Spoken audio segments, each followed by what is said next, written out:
Ngari ko te tuatai hoki me mihi atu. Ki ngā kai whakahaere. Ngā pauara taki o tō tātou kauni hera. Te rohe o Komatura Maori, ngā te mihi atu. James, you and your councillors, staff that are here for our meeting today. And then of course our Maori members and those that are participating in the hui today. Te hui te o. Ngari ko te tuatai hoki māku me mihi atu anō hoki ki ngā tini aitua. E roto tātou tungane a Robert McDonald, mai Ngāti Kurukuru, ki wai marama. Ho rere ke tōna matenga iri, ngā ri ao, ko tuku nātu ki te taho o na mātua tūpuna, waihutia ke reira. Me ki ngā mate huhua. Waingani hoki tātou Ngāti Karunguru puta no ki roto ki te motu. Tāku nei me mihi atu ki a rātou haere. Haere takata mai rākau tō e moi. A ko te tuarua hoki māku, me mihi atu ki ngā e tai o te iwi o tātou Ngāti Karungunu, puta no ki roto ki te raki, me te arawa, ko Whenua hi mohi mā, Buck Shelford, me Ruia Morrison, ko rātou ke ko whiwhi nei ngā tohu. Buck now becomes a knight, and Ruia and Whenua he become dames in the new Queen's birthday honours. Ko kāre kore me mihi atu ki a rātou.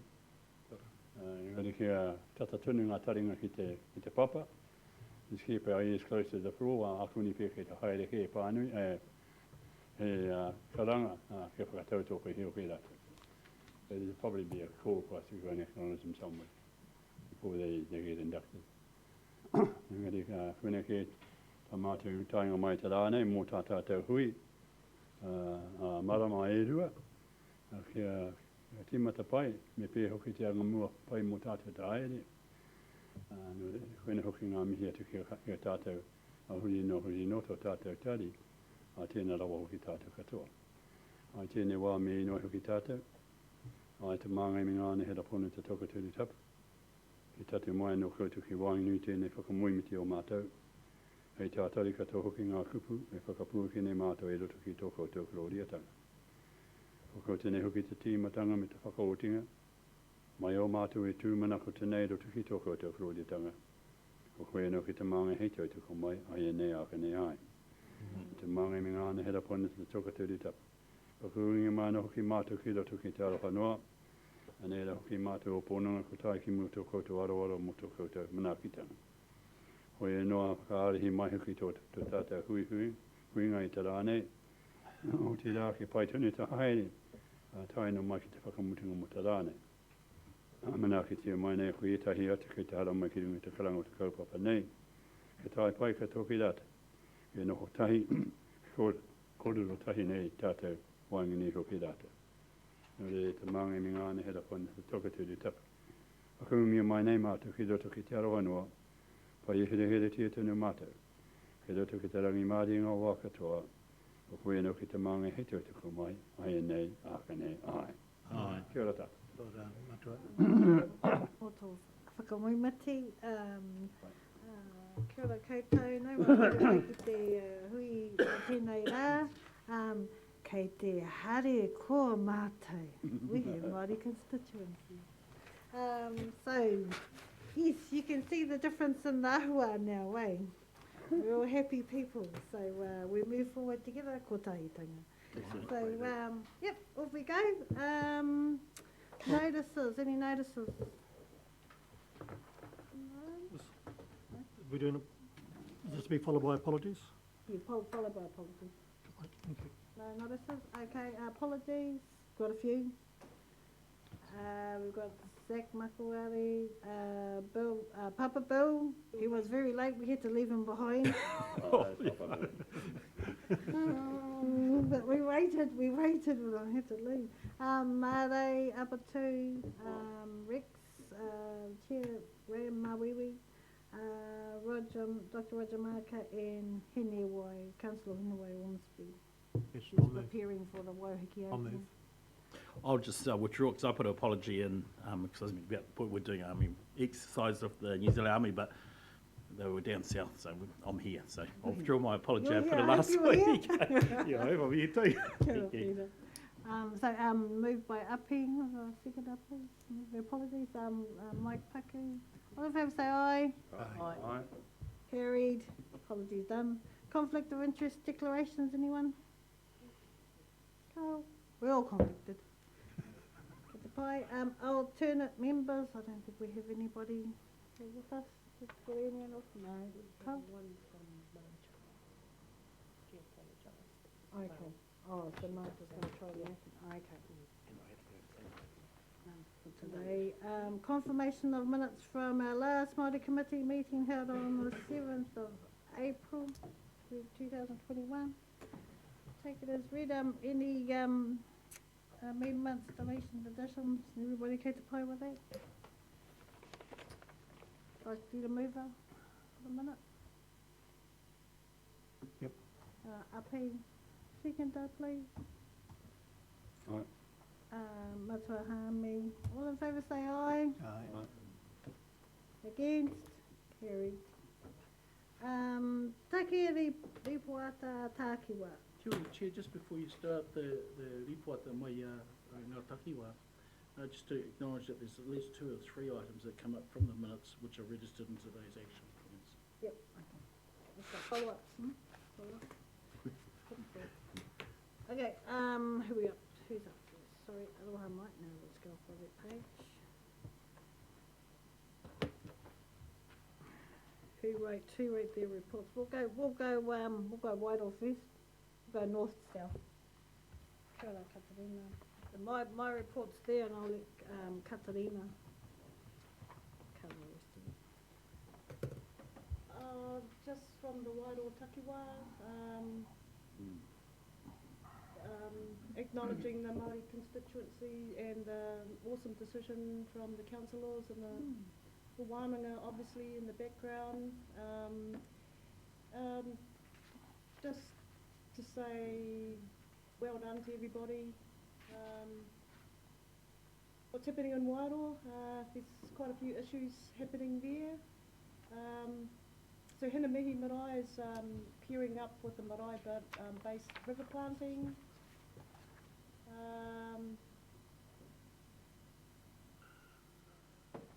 So there'll be some kind of, it'll be used as a venue for training for fencing, up to 53 kilometres of fencing, and also up to 165 hectares of planting. So that's going to increase the output of supporting riparian planting work around Wairoa. So that was an awesome project that came our way. Recently attended the Ahuriri or Ngāti Kahunguni Fishhook Summit. It's the annual sort of general update of all the Takiwā, of what's happening in the freshwater and marine space, Ki Taki Tai strategy for Ngāti Kahunguni. I presented on behalf of the Wairau Taiwhenua, and that's all the taiao issues that we've been having. We also had a special feature on there about the Wairoa constituencies and actually motivating people through a strategy to be more submission writers. So there's some strategy from that. Some great guest speakers that were invited, ecologists, economists, people doing their amazing mahi in the taiao. So key people to help some of our kaitiaki and people on the ground that might need some expert assistance in time to come. So it was really neat that the Director for Natural Resources brought a whole team of people to help all the different issues happening in the Hawke's Bay area, Matua Maui. So great hui. The venue's been changed to the Napier Conference Centre, which is a bigger venue, so we try and encourage more to come next year. A couple of big issues happening in Wairoa around surface take of water. There's a cultural impact assessment kind of scoping going on in the background around taking water for horticulture projects coming up for Tato to Waido. But also there's a consent application also being filed for either the mining or the extracting of limestone from Whakapunaki Maunga. That was a huge take. That was after a shareholder meeting a couple of weekends ago, and so we heard feedback from some of the shareholders that are going to the next stage to apply for consent. We're trying to find out as well, is that mining the maunga or is this just quarrying? And so a lot of corridors going on, some wānanga going on around the township, including the kura kaupapa who went up to the maunga this last week or on the weekend. So that's mainly covering Michelle's report. For me, I'm just adding on the fact that we continue the Wairoawa restoration project to advocate for the Wairoa community. A lot of people coming forward. We have membership of up to 1,800 people following our page. Recently, there's been an announcement for plantings along the Wairoa River through the Wairoa District Council. One of those places where they had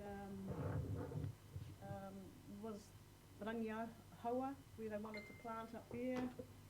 We keep reminding them that it's a wāhi tapu, so we actually moved that take to the Matangido Reserves Board. Moving on to the Matangido Reserves Board, the Matangido Reserves Board met for the first time yesterday officially, handover from the previous owners, Kieri, Monroe, Phil Beattie and Oha Manuel. So yesterday was the handover, and the new team, Liz Palmer is the new chair, along with deputy chair being Denise Eagleson for the Wairoa District Council. Michelle McElroy and myself were on the Matangido Reserves Board, so we had our first meeting yesterday. Really good meeting too, by the way, I must say. Yeah, we've got some huge jobs. So the first job we're going to work on is our strategic plan, our management plan, and working through a couple of issues. We're looking forward to that. What else is happening? A couple of discharge consents in the middle of our reserves. Yeah, there's been quite a few things going on around discharging, and we're just going to keep working through it. One of the great things that came out of the meeting yesterday is more workshops, more wānanga. We can make better decisions, bring everybody up to play. Bit of a disconnect between the experts and the councillors, and that's what our role is actually bring them together. I think I've covered enough for Wairoa. Just to say that the Wairoa Taiwhenua is going through some changes. We hosted the Wairoa Film Festival, or the 15th year of the Maori Film Festival. And I don't know if you've seen a movie called The Cousins. That received amazing awards over the weekend. We had an influx of new people into town, which was great, and we were able to use the Wairoa Taiwhenua as our space, our marae, and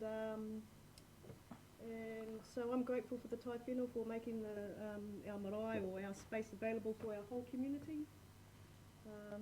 The Wairoawa restoration also runs out of the Taiwhenua, and so we're working really closely with both the PSG and the Taiwhenua, working on how we can work savvier around our taiao space. So those conversations are happening at the moment. The COVID rollout is rolling out at the Taiwhenua as well, just want to put that out on the table. That is one of the new contracts that's come through the Taiwhenua to reach our people and our vulnerable people. That's happening at the moment. Also, I just wanted to add this last minute, we're talking about papakainga at the Taiwhenua. Where can we help our people? Discussions around our table have been around supporting Māori applying or supporting them around papakainga or new builds. meetings coming up for us at the Taiwhenua, as we've got some engagement with AFCO next week and the next couple of weeks to talk about their consenting period for the next stage. And also working with Environ schools, how we could work better together, and just to see that our worldviews are not clashing too much. So we're working very hard to bring our Environ schools, kaupapa people up to the play around Wairoa. So that's our report jointly from Kahunun Executive and the Wairoa Taiwhenua, and big apologies for Matua Bill. I just seen a message that he was outside, but he was half an hour late. Half an hour. Through the chair, here is Michelle. Hara hoki tēnei ki te whakaiti ngā mihi Katarina. Tā hoki tō koutou report. Beautiful report. Engari, nai nei tonu, me ka kōrero mai mō te Napier Conference Centre, ne? Te whare tāpere, eh? And some months back they took the Memorial Hall name off it, eh? It's now been replaced. It was dedicated to all our people from here that went to the two great wars. And they have yet to replace the monumental names back up and the eternal flame. So we're now gone back to the Memorial Hall, not the Napier Conference Centre. Ngā tīnitanga o I tētahi o ngā kāhika o te taone nei, Nāna Tuna, he changed it, so but it's gone back. We had to fight like anything, because we were, a lot of us are returned servicemen here, you know, and we pay respect to those ones that went before us, and we fought hard to make sure that that name was replaced back on the building again. So Kirsten Wise has done that under her mayoralty. So, but just as a reminder, because I mentioned that at our official summit, when I stood up to acknowledge the visitors there and told them that this is now the Memorial Hall again. Might fall into that. No, might. And just through the chair's like just to acknowledge Michelle Katarainen's appointment to the board in Wairoa. Congratulations, and we know that you'll do an awesome mahi, awesome job for whānau and for our iwi and hapu. So just acknowledge her, and just to add to Uncle Hami's kōrero, obviously they opened the touch toe table for the 28th Māori Battalion up in Wairoa as well, which will be a huge resource going forward for our whānau and in recognition of our returned servicemen, our Māori whānau that went to both wars. So, We acknowledge our whakarautito, Andrew Hume, and that he does make the touch table. And that Fleet Battalion touch table was sitting at the Wairoa Taiwhenua as well. And yeah, it's quite an asset to be there, and so having the whole community coming in is a little bit of a hub happening there. So just last of all, my last point is I had a meeting with Graham Nippenson and the Works Assets team, and we were just going for site visits to look at burning off some of last year's tree lopping and erosion control sites. So we went around with a couple of the locals, contractors that are going to be responsible for lighting those fires and maintaining them. Take Rex with you. you might be able to put it out. They're dry, they're not green. One of those areas is Pakawai Marae. We went to go and visit there, as well as Whakapau. And then finally Waihiriri by Takitumi Marae, the three places that are going to have burn-offs. And also looking at replacing a fence at Pakawai Marae and some planting programs around riparian. So that kōrero is usually with Graham and also Nathan Heath.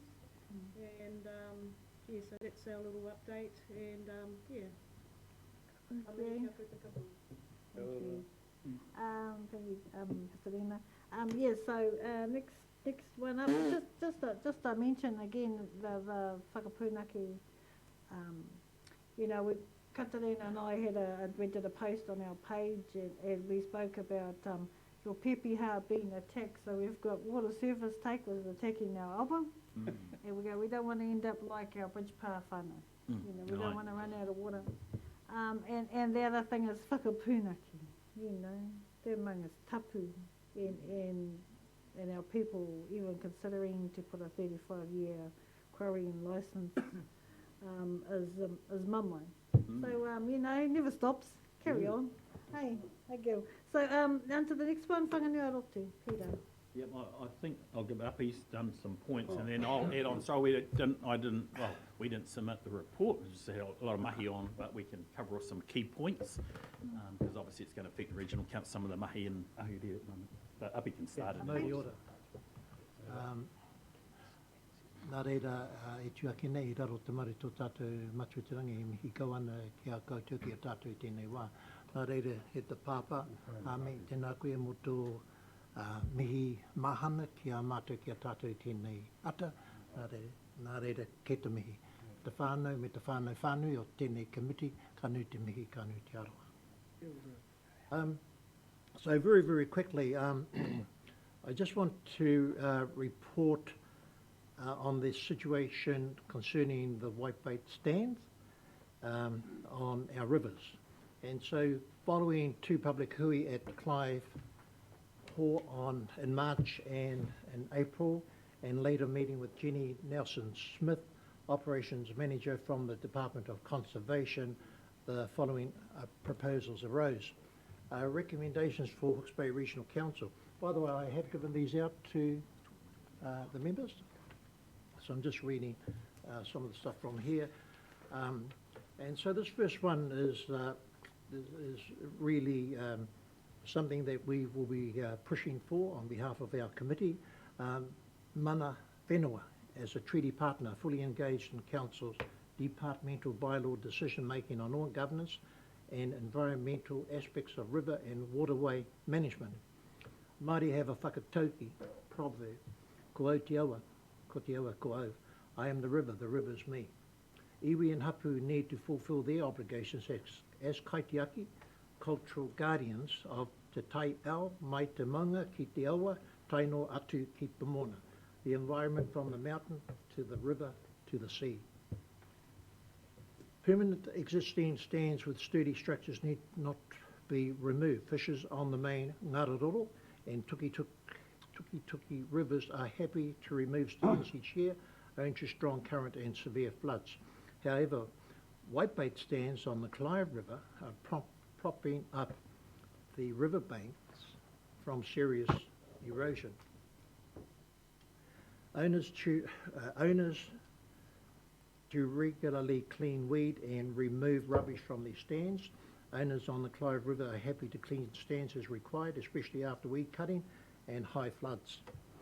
Derelict and unused stands need to be removed. Some stands have been abandoned and others too difficult for owners to remove. An ideal solution could be a combined effort with both Council and iwi organising a working bee or two to dismantle these stands. We did this, we worked together planting natives along those riverbanks and other riverbanks. Doc's 74-page discussion document, January 2020, on improving whitebait management does not mention anything about dismantling working whitebait stands. Thanks to Pierre, Katrina and those Hawke's Bay Regional Council managers who attended the April hui, providing information, expert advice on river management and future planning. Furthermore, the fishers at the Clive meeting were extremely pleased that 94-year-old Trevor Boyce no longer needed to remove his whitebait stand, owing to the fact it has stood on the Clive River for nigh on 40 years, long before the bylaw was applied. Incidentally, Mr. Boyce's ordeal was the catalyst that broke the camel's back, bringing this matter to a head. Finally, DOCA available to engage with Council and iwi to support Mana Whenua on how they can exercise their rangatiratanga to enhance river management aspirations. The second report is about Hawke's Bay Regional Transport Road Speed Restriction. Aroha mai, I think we'll bring that up in the, we've got it down in the reports for number 15, item number 15, for Regional Council. Okay, The cool. reports for Regional Council Committee meetings. Okay, thank you. Thank you. I think- Okay, So I'd like to table that report, please. Second. and I'll just add some points on to the report, sorry, and it'll just be a verbal report just in regards to obviously this presentation by Minister Jackson and about 4 of our MPs last week in regards to the budget announcements and the billion going towards Māori and health education, and part of that is obviously papakainga, and I know Wairo talked about that earlier. And there's a big program with our homelessness and that in Ahuirere, and Whanganui-Orotu obviously supporting that as an example. I can give an example because I know at Motio we're looking at a big development, in excess of 40 whares to be put up there to support our whānau into housing. So when you look at the project for the Hawke's Bay region, obviously 40 whares is over 200 people. So we're just embarking, going through that project there, and then I suppose acknowledge Minister Jackson and his team in regards to that budget announcement, because that's provided opportunities to build. Obviously, what that means for the regional councils, obviously there'll be a lot of consenting processing, and obviously we're working through the different government agencies now to implement that plan, or work through the plan so everyone's doing the feasibility study. So I suppose moving forward, there's going to be a lot of work for Māori within that housing space, and obviously that's targeted around that social delivery, making sure our whānau and safe, healthy, warm homes. And I know there's a program that the regional council does. So, and part of the planning will be looking at all that as well. How do we bring some of those retrofit or programs into their housing development? So a lot of discussion coming up there, and we're good to partner with the council how they can pay their part, and it's good. And I suppose I'll acknowledge the Hastings District Council, because they've come over to the Whanganui-Orotu in Ahuirere, and we've been working with their planners and some of their team to start looking at how we're going to plan those developments. And might have been remiss, because obviously we had Māori Land Court, TPK, Hastings District Council, but we should mostly have the Hawke's Bay Regional Council here as well, just when we had that corridor with all the different Māori Whenua trusts that are looking at building whare. So I gave Motio as an example, but there was about 20 people from different hapu marae organisations that are looking at papakainga. So if you put that into context, it'll be potentially one of the hugest papakainga developments, most probably in the East Coast, if they all come together. So I just take that back to, what Minister Jackson said, and around the investment in that infrastructure, obviously for the community, for the Hawke's Bay region, economic development. That's a lot of wealth and money coming in to develop those projects. So we've got to acknowledge the Māori economy, and it's the fastest growing economy within the country. So bringing that into perspective, housing is just one issue. I just covered off on the health and the new ministry that's getting set up. And when we look at health, Māori got bad statistics, so it's about meeting the need. It's not a racial thing, but when you look at the proportion of Māori that are not accessing those services, obviously that social side and that money that's been allocated in the budgets to address that. And then if we take that one step further, I suppose if we look at our papakainga, if we look at papakainga being developed at Motio, we're talking about high water services, we're talking about social services all being built into the marae.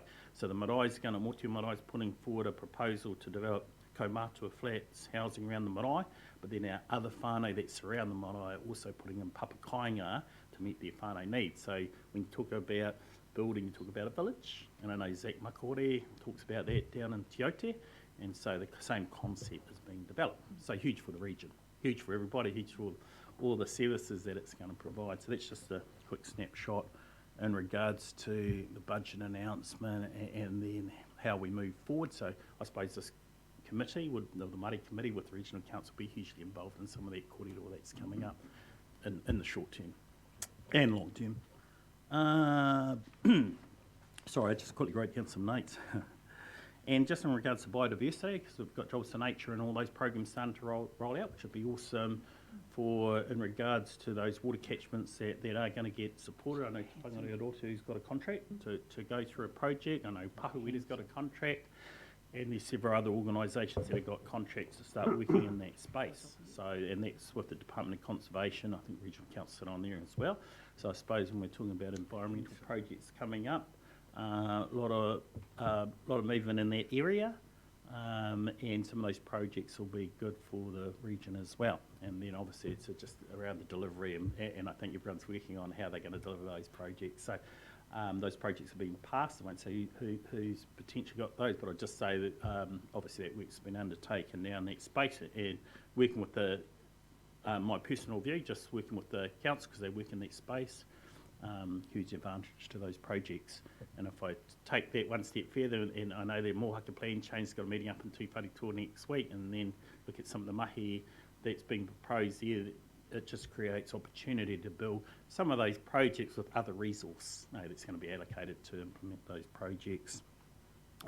Just another example in regards to the Whanganui Rotu and the Upper Mohaka. Obviously we engaged in a project with the Regional Council some years ago to plant some trees up in the Mohaka, and that was with siltation and to stabilise that environment in the Upper Ripia Valley that feeds into the Mohaka. There was a fire and it went off that area, and just to update on that project, like there's been over 70,000 trees planted in that area. They're just about to plant another just under 30,000 native trees, and then they've undertaken pest control management in that area as well, the states and ferrets. So it's just been a good opportunity, and it's a good example.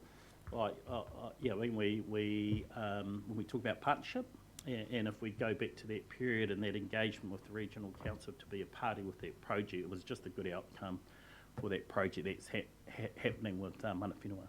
So I just wanted to highlight that, because you always got to highlight positives, because sometimes a lot of negatives are highlighted, so you've got to highlight the positives. So it's a great project.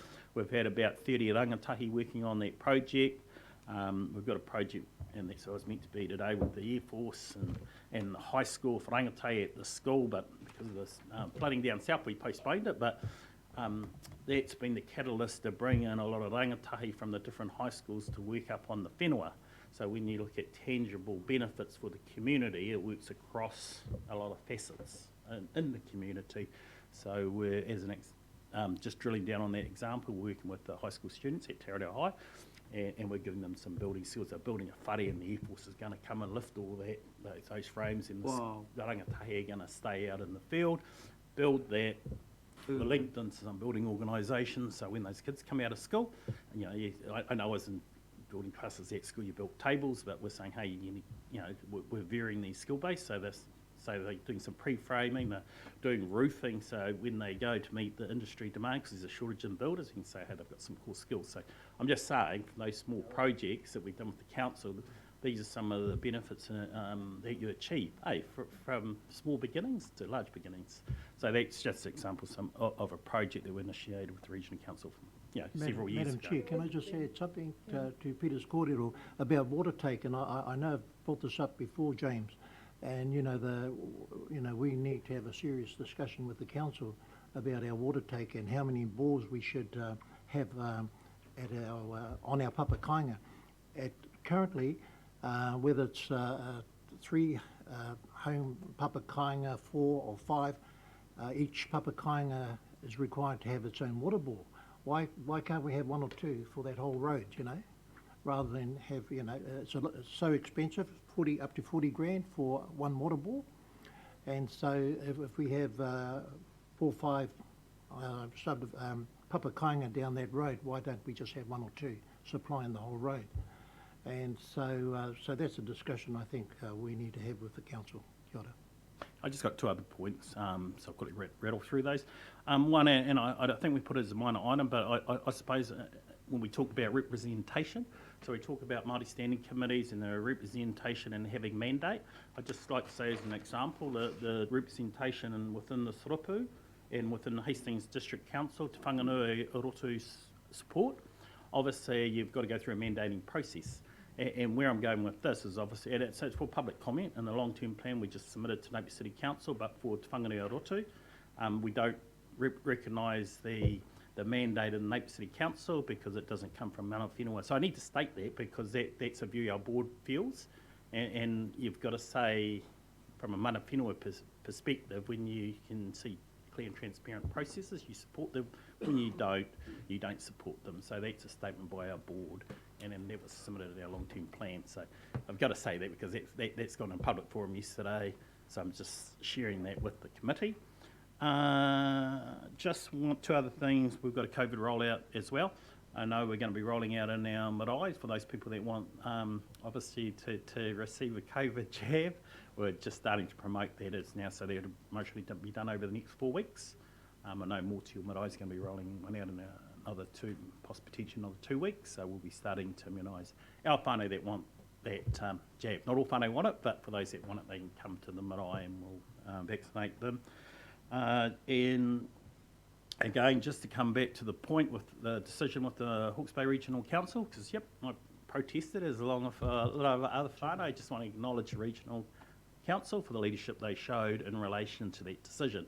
It meant a lot to Māori, and I remember listening to Paula's submission, and he talked, and Zach, when people talked about the price of citizenship, and they went out and they've served our armed services, and they've been overseas, and they just, I acknowledge Paula, and I used him in another presentation I'd done about his kōrero and the price of citizenship for our retained servicemen, and what a great decision it was made by the Regional Council, because I know it's difficult when you're in that environment to make those decisions. So yeah, you've got to acknowledge good leadership when it's done. So I just like to acknowledge that leadership.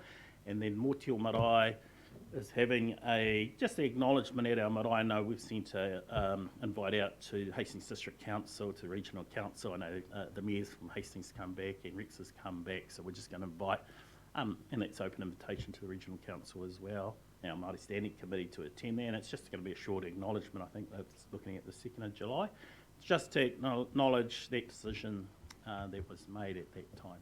So ngā mihi. Well, that's your minor items covered as well, then, Peter. I thought I'd wrap it all up and get it all done. Thank you.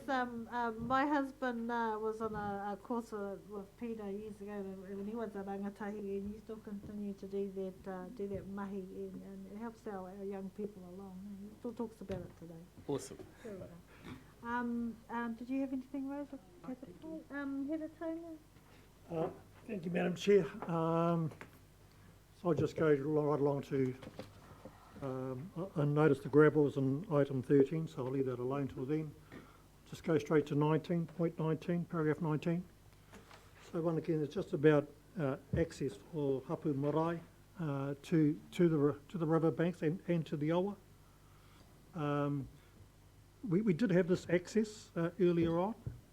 I think it's just about restoring that conversation and giving some assurity both ways around access and responsibilities, and assuring that we actually look after the actual river banks and make sure nothing untoward happens. I also just wanted to touch on thank the council in regards to holding the tank hearings at Mangaro Marae. I understood that there was some unease initially, but I thank you for giving the consent for the whole 3 days. I think it was very well received. And it was just good to see the amount of submissions that actually come through from our marae hapu, which actually led into 3 days. And of course the second part of that's restarted, another 4 days of that. And so hence the reason for Māre's absence today. He's having to monitor those proceedings. Other than that, I'll leave it there, Madam Chair. Business as usual. It's like rust that never sleeps. I just had a question in regards to access to the rivers. And years ago we broached that subject, and then we got a key, and that's good as our whānau, and allocate the key, and they can go down and get watercress and do that, and we control the access. But then I noticed one where we sent out some of our rangatahi went down and do some yelling, but they said, well, the key didn't work. So the gate, the locksmith, have the locks been changed, because we'd mostly need to get another key because the key don't fit the lock anymore. So if we could do that, that would be great. If that's still possible. I like a first key, 2 things. You're going to pick some water, Chris? Go bring it in on the red button. Absolutely. Chair. Hey, at the moment. Oh, sorry. Yeah, so just through the chair, I did have a clarification on that paper, I think, at item 17, which explains that I had responded to Māori saying that the gravel consent would be going straight to hearing. It was actually Maori who requested that the matter go to a hearing, and I've got his email here, and it goes through a whole lot of detail and finishes, to this end, we will not progress to sign off the Regional Council consent. We wish to take our concerns before a hearing, as we believe it's our only course of action. So I responded to Maori saying, thank you for your email. We'll be arranging a hearing process to commence. So I just wanted to make it clear where the request for the hearing came from. So as I said, we're dealing with it in 13 as well, so I thought I'll leave it all to then, one conversation. Kia ora. Madam Chair, can I just make comments in relation to the tank hearings held at Mangaro? So the thanks have come through from the Taiwhenua in regards to HBRC. I just want to say on behalf of HBRC, e mihi tēnei ki Mangaro, ki ngā hapua Mangaro. Nā rātou te manaakitanga, mo e nā hui o tātou. I just want to acknowledge Mangaro Marae for their hospitality and their manaakitanga expressed both to our 5 hearings commissioners and also to our staff who were present. Tēnei te mihi, kia rātou. And to tāwhenua, Michelle, I just wanted to ask our gentleman, which marae were you talking to? Which marae? You said something about talking to... Marae Apatu. Marae. Oh, Marae. Ere taunga. Marae. I thought you were talking about a marae. Oh, Marae. Yeah, Marae. Well, he can be a bit of a Mariah, can't he? Can be. Oh, okay. Thank you. Let's say here tanga says tamatia matua paura. Wow. I've only just learned that Roger's been having operations. Incapacitated. Zach, I can never find Zach, so I'd have to just compliment him on. I've been to have a look at his papakainga efforts there at Hawke. Fantastic. And if the bore or thing that was brought up by Uppy can be applied there, then most surely, instead of 10 bores, 1 bore, 2 bores perhaps. So it's a good suggestion, be worth looking at. I apologise to Pierre. I was one of the fellows that said those written reports, yeah, that's the way to go, and I've never written one yet.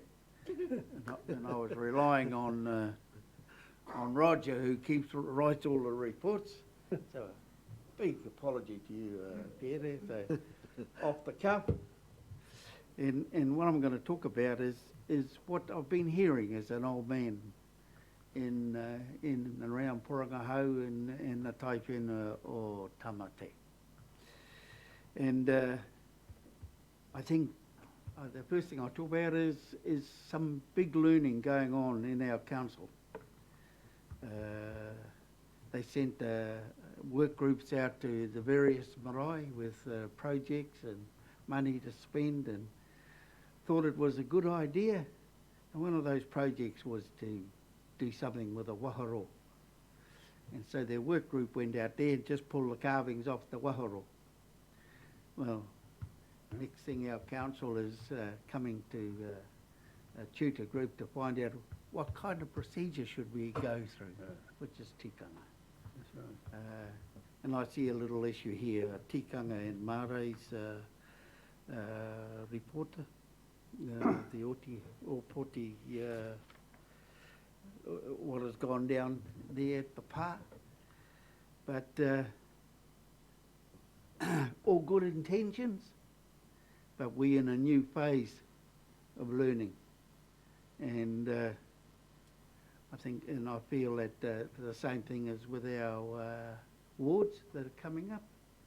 A lot of planning going on by people that are in a position to plan, as opposed to a Māori community that is spread out all over the Ropu, who have just realised that we're getting a voice at a table, and how we might have a say in how that voice is heard. And I see we're talking about that today. I saw a email come to me about the council's want in looking after the coastal area up and down our coast. And the take I want to just give them is to consider places like Porangahau, because I know all about Porangahau. And Porangahau has got a bay that when trawlers go in there, it just gets depleted, and it takes years and years for that bay to recoup itself. And MPI or MAP, as they used to be known, know all about that, yet they still allow those trawlers to go into that bay. Well, just recently we had the trawlers in there, and here we are having discussions about amateur fishermen taking too much fish and too many hooks and the mere. And I give you this little picture to think about. You've got a group of amateur people along the shore at Porangahau, and they're limited to so many fish, and they're limited to so many hooks, and they're fishing away there, and along comes the trawler just outside the bay, outside the breakers, and he takes 2.5 ton, whoosh, one shot. Now that kind of depletion in a bay like Porangahau takes years to regroup itself. So my ask to councils is to sort of put that in on your records and give some consideration. I know Porangahau is not the only bay that is suffering like that, and we lose people coming to fish, we lose tourism because they can't catch a fish, we lose so many things because our moana is not. So Ngāti Kere is under our kaitiaki and Taiapuri. We are working now with DOC to try and formulate a better method of control and perhaps to increase our reserves. Angiangi Reserve is the catalyst that's drawn DOC to the table. And so and what I'm asking here is that to consider it, not just for Porangahau, but all along the coastline. There are parts there that can be shut off. And when councils and MPI say, don't fish there, they don't fish there. Finish. End of discussion. When you're trying to achieve the same with mātaitais and rahuis, quite a long process. And in the meantime, your commercial fish still get taken out of there. So, big plea to councils and anyone that can help us in that take.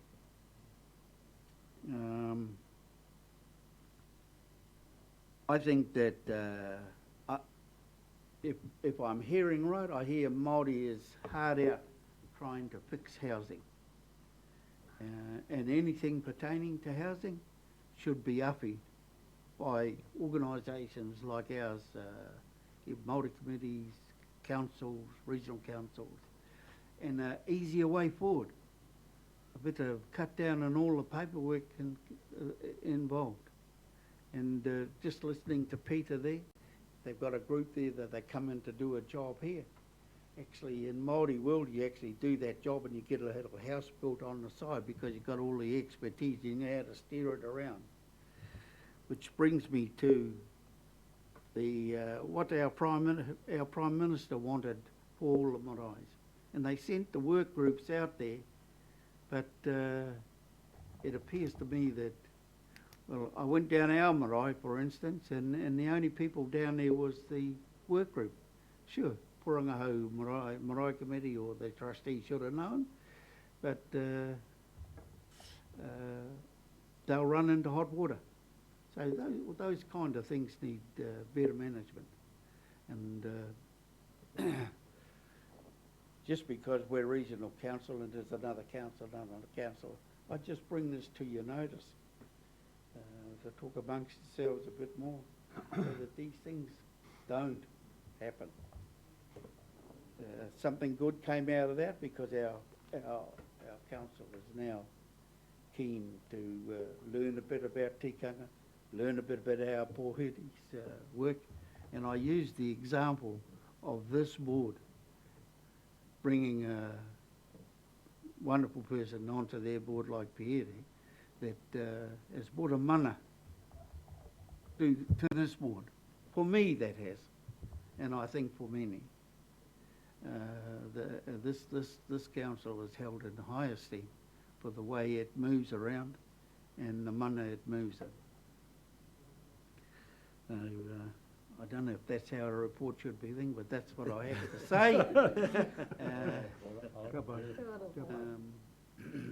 And I'd like to submit that, Annalie, as a report from our Tamatera executive. Kia ora mātua. Kia ora, mate. And that's the end of our reports. So now we'll thank you everybody for your kōrero, and we'll move on to James. Oh, move the, sorry, we can move then. Annalie's cracking the whip. I'll move. Yeah, Peter, moved by Peter. Seconded by Katarina. All in favour say aye. Aye. Aye. Yes, carried. There you go. Morena rangatira. With Rex's absence today, I'll try and cover and channel Rex and cover what I imagine he would want to be talking about today as well.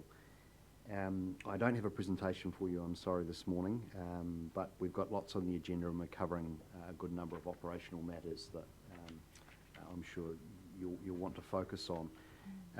The first thing to say really about where we're at this point in time is that we have our long-term plan in the process of finalisation. So we've had a long journey both with this committee, with the Regional Planning Committee, with broader consultation with the community over the last 9 months in the development of that plan, and we've had some decisions by Council in the last few weeks to affirm most of what was consulted upon, and to take that through to final adoption on the 30th of June. That plan at this stage continues the organisation's journey of growth and capability and capacity to do more for Te Taio and to do more in partnership with community,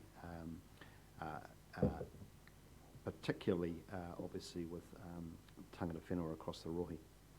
So that represents a 20% increase in operational expenditure in year one of our long-term plan, and a fairly comprehensive expansion of work programs right across the board. We will report to this committee on the detail of that in due course as we put those plans into action. But I guess at the high level, the themes that we consulted on are the themes we're going to progress with, and those relate to continuing freshwater reform. That is the work we need to give effect to Te Mana o Te Wai, the intensive community engagement that we now need to do right across each and every catchment within the region. Obviously, Mohaka is underway, and this committee's been briefed previously on the Mohaka engagement program. So while that gets underway, we're working through how we replicate that up through to Wairoa and then back through Tamatea all the way to Porongaho over the next 3 years, and work with those communities to define the limits we're going to place on resource use to improve water quality and quantity. So that's a big piece of work. Involves Peary's team extensively in engagement, Ian's team in terms of the science and the environmental information, and Katrina's team in terms of the policy planning that needs to support all of that. So that's obviously big kaupapa, and one principally for our Regional Planning Committee, but is obviously central to the objectives of this committee as well. So we'll keep you well briefed on that as that program ramps up. In the more operational space, our focus is on the climate change challenge, and That starts with our flood control schemes and some of what you're discussing later today. So there's a major lift in capital expenditure in this long-term plan to improve the resilience of our flood schemes, to undertake the further work we need to do in the coastal environment, and it might have been seen in the media in the last week that we've had a determination that both from an independent QC but also from our joint Coastal Hazards Committee, that this council should take charge of protecting our communities from coastal erosion, sea level rise, and those climate change issues at the coast from here on in. Now that's going to involve an expansion of the work that we've done up until now between Clifton and Takiwā, and the specific partnerships we've had with mana whenua there, to a whole region-wide conversation about how we're going to protect our coastline from these future challenges. So again, that's mahi that needs to come back to this committee in the fullness of time. But it's one of the many elements of climate change focus that we have. Water security continues the work on that. There's specific engagement occurring, the likes of which with Māori, but other affected communities as well, as we look at water storage and water security solutions, and the plans we have in our long-term plan to work on water use conservation and water use efficiency as well.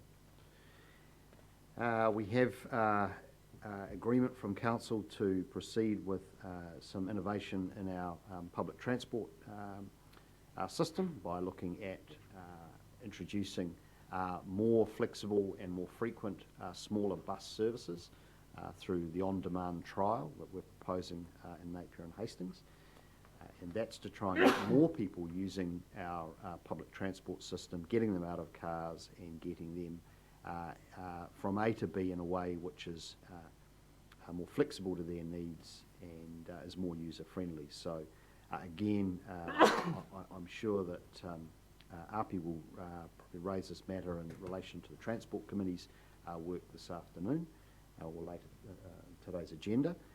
But again, that's something we can continue to report to this committee on in terms of its impact on the community. We're acutely aware of the reliance that some in our community have on public transport, and our need to support those communities through any transition to a new service. So that remains a focus as well.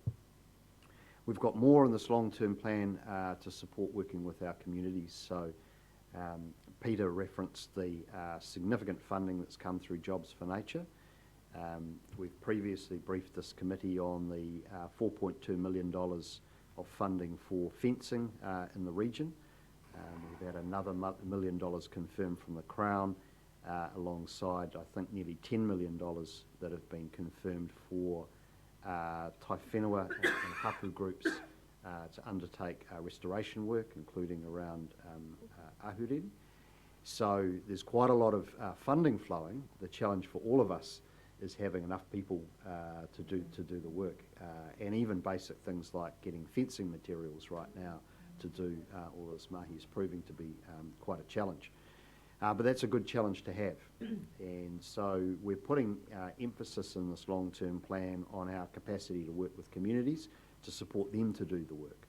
So there's a Catchment Coordinator role for karamu and one for ahuriri, and their job will be to work with communities to point people in the right direction for getting things like funding, plants, where planting can occur, and to really support the growing enthusiasm we have at grassroots level to undertake restoration. And that's true, I think, in the pest eradication space as well. More people want to do trapping, both in urban as well as rural environments. So I think at the very highest level, what we're seeing is that, 3 years ago, as this organisation, under direction from the council that was elected at the time, to refocus on Te Taio, to marshal what resources we could and marshal the resources of the Crown and of our community, and really start lifting up our game. we're starting to see that momentum reflected in the community, and now we've almost got a tiger by the tail. I heard the other day that we've got something like 60 schools wanting to do planting this winter, which is a great problem to have, but it requires an awful lot of coordination and management. And we've got to look after those plants once they're in the ground so they've got a great chance of survival, and that requires ongoing effort as well. So we're getting to a point where this organisation's running at really at maximum capacity. It's a tight labour market right now, and recruiting for all the roles that we need is challenging, and every organisation's finding that. And then there's obviously a lot of construction demand as well, so big projects happening across the region. Again, great problems to have, but it puts pressure on housing, puts pressure on our people, it puts pressure on wage rates, all those sorts of things. So we're going to be in a period of continuing to manage those pressures of growth. So, Chair, with your indulgence, I wouldn't mind just responding to a few of the issues that have been raised. In terms of access to rivers, we absolutely want to facilitate access to the rivers that supports traditional practice and use, and also recreational use where it doesn't have an impact detrimentally on our environment. I think that's where our incentives are absolutely aligned with marae and hapu, with the council's objectives. We only block off the rivers so that we don't get desecration of those spaces, we don't get rubbish dumping, we don't get antisocial behaviour, we don't get those places being damaged. And so we're very happy to continue to offer keys and provide for that access. What we need to do, though, between us is ensure that that doesn't result in keys falling into the wrong hands or going missing, and then we have to continually change locks. We spend over $10,000 a year on replacing locks because of damage and things that occurs in vandalism. So if we can work more closely together to protect those places, then I think we can get the outcomes that we all want. But absolutely, the default position is to provide for access, not restrict it. So I just wanted to be clear about that. On the whitebait stands, so some good suggestions put here through from Api, and we'd absolutely welcome some collaboration around removing the old whitebait stands that are no longer being used, to continuing the maintenance of the ones that are there. In terms of the permanent ones that are sturdy, not needing to be removed, we've obviously made some calls about the ones that have been there for quite some time. What we do need to do is work through the regional rules, so we don't have the discretion to make decisions about what can and cannot occur without reference to what exists in the Regional Resource Management Plan. What we have an opportunity for with the Kotahi plan change is to look at all of these rules and get agreed ones that are fit for purpose. And so, of course, that plan will be signed off by the Regional Planning Committee. So just to be clear, these rules, and in terms of the request for them to be developed, reviewed through co-governance, that's absolutely something we can do through the Regional Planning Committee. So that's the place for us to pick that up, and we've got a vehicle to do it. I guess the only thing I would say is that plan changes take time, and so we'll probably need to work through some interim arrangements until such time as we can fully review those. And I guess on the plan changes take time question, just picking up on Paula's point around coastal management, I absolutely share the frustration that we have a quota management system that enables commercial fishing to happen overlapping our customary and recreational interests, and create serious resource depletion in places where communities rely on fisheries either for sustenance or for recreation. And the fisheries management regime doesn't provide good spatial management, And then we as a regional council under the Resource Management Act get charged with protecting the biological diversity of our marine environment, and yet we've got no control over fishing. So the good news on that is that the Motiti Islands decision by the High Court has affirmed our right as a regional council to create no-take zones, protected zones, for protecting that biodiversity. The timing challenge is going to have to be that, again, we're going to have to put that up in the Kotahi plan change. And so what we would like to do is work with mana whenua across the rohe as we develop the Kotahi plan change to look at those areas across our coastline that we can put into stronger biodiversity protection.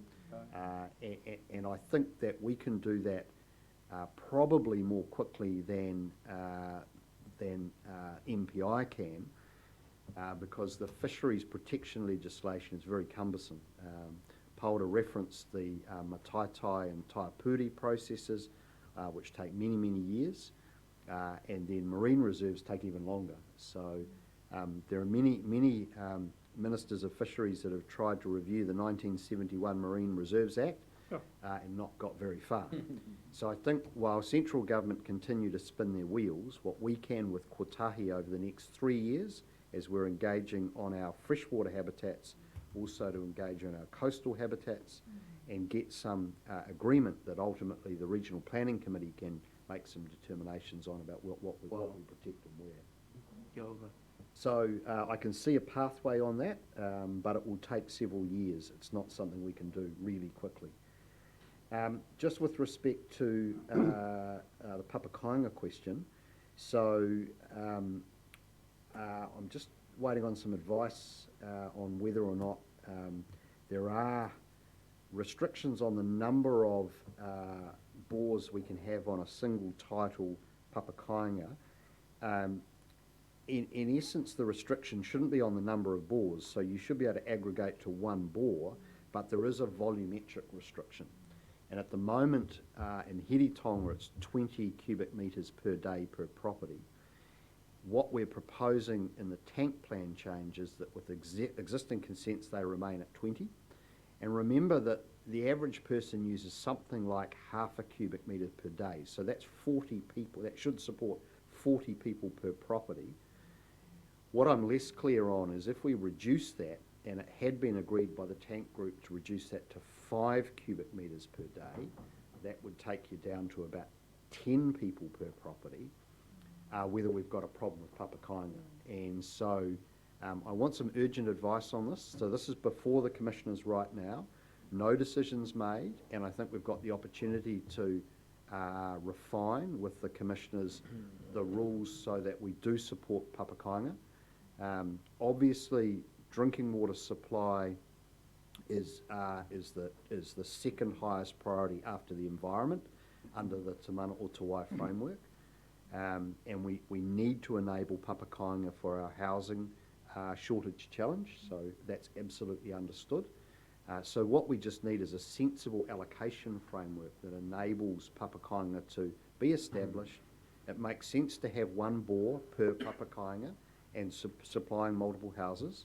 So I think in terms of the allocation, we can get that bit right at our end, hopefully, although it will be over to the commissioners ultimately to make an independent decision on that. And I know that they will be hearing submissions on this very point. The thing that we can't control because it's outside our responsibility is around drinking water safety.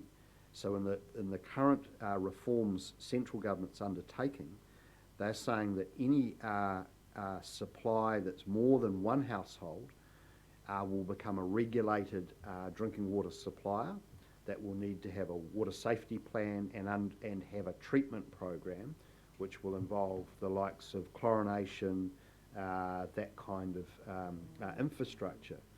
So, and this is not only an issue for Papakainga, it's an issue for rural households as well. If you have a self-supply for one house and one bore, you won't be required to treat it, and you take it on your own risk whether the water is safe. So that's a choice you take. But if you're going to supply multiple households, the current proposal from the government is that you need to treat the water. So that poses some challenges. So that's beyond our regulatory control. But I just put that on the table as part of what needs to be worked through here. Kia ora. So that's a difficult choice, obviously, for Papakainga to face, because as was noted by Matua Hami, I think, raised it, the multiple cost of having a $20,000 bore for each house or whatever is crazy when you could pull that effort together. So I think we'll just have to continue that conversation. I'm happy to come back with some further advice to the committee's next meeting on this issue, and perhaps just where we get to with the commissioners under the tank plan change. Sorry, just a quick point on that, because obviously we're going through, we're doing our feasibility studies now. So maybe that's a measure. Well, it hasn't been my sort of head so much. So I suppose those discussions most probably need to happen now, because we're going through the feasibility and costing everything out for Papakainga. So maybe that conversation needs to happen now. So when we're planning for those developments, because I know with one of the developments we're looking at, we've got 18 whares on that one block. Yes. And then even with the marae, there's potentially 18 as well. So yeah, it's just something I hadn't thought about, but yeah, definitely need to be in the discussion point right now, I think. Yeah. The current rules that we have may be restricting Papakainga of that size anyway. So I think we've got an opportunity with the tank plan change to develop some really enabling provisions here. Right. We've been in considerable dialogue with Hastings District Council around the housing supply question, and we understand, they're working very hard to enable Papakainga, and we support them in that endeavour. So I think we've got a window of time now over the next few months to try and sort this through. And if there's impediments that are arising from those feasibility studies, it would be really helpful to understand those and know how we can unblock them. That's encouraging to hear that, you've got all of these issues here at this table. You can deal with, you can talk them through and find solutions. That's fantastic. So Paula, and through you, Chair, to the rest of the committee, I always feel duty bound to say this, because I feel the responsibility to deliver the solutions. I think of everything I've heard this morning, there are solutions to everything that's been raised that we can deliver. The challenge is always how long it takes through our resource management system to make those changes. And perhaps on the final note on that, we are continuing to work very closely with central government around the reforms of the resource management system, and also around freshwater reform. Just on freshwater reform, Peri's involved with a national wānanga next week on Te Mana o Te Wai and the capability and capacity issues that we need collectively between the Crown and local government to fund, which is ensuring that mana whenua right across the motu are in a position to meaningfully engage not only in the planning process but in the implementation of freshwater reform right the way through to give effect to Te Mana o Te Wai. So we're absolutely on that case, working closely with Kahui Wai Māori and our Ngā Kairapu group, and we'll be giving advice to ministers about the need to fund this properly. And we've had that conversation with Minister Mahuta and Minister Parker in the last few months as well. So we'll just we'll continue that mahi, and look, there's promising signs. There is money on the table from the Crown. We don't think it's enough, but we'll keep on that. But it's a start, and I think if we replicate what we're doing in Mohaka, and I gave a presentation on the Mohaka approach, both the co-governance as well as the co-design approach, and how we're funding through Ngāti Pahuera the capability and capacity to drive the Māori work program. I gave a presentation nationally to the freshwater governance group that includes Kahui Wai on that, and that was really well received, and the indications were that they felt it was a model they'd like to see replicated. So leading the way, then. yeah, so I think we are, and so well, big credit to Ngāti Pahuera for their collaboration with us on us, I mean, we've got a long way to go over the next couple of years. There's lots of mahi, but we're out of the blocks now, Chair. Wow. So, What's kia ora going koutou. on? And just on that same, kia ora, through the chair there, James, this old fella listening again, the mana o te wai is in the ear and on the lips down in Wellington, I can tell you that. That's the word is out. Go hard, brother. If I could, Chair, as the Deputy Chair of the Council, add a sort of a political view of what's going on. I know Rex is not here, but I would just like to sort of make the observation to people that I want you to remember these times, because in 10 or 20 years' time, you look back on them with a different perspective. Very often when things are happening, you do not appreciate what's moving. You're there in the moment and so on. But there are vast chunks of New Zealand moving. We're talking about water reforms. We've got the 3 waters and whatever that's going to be. There's discussions going on now about reforming local government. Things are shifting and shifting very fast. And one of the other things which is shifting is attitudes within society. It is a remarkable time when so many councils have voted willingly to have 2 Māori seats at the table or 3.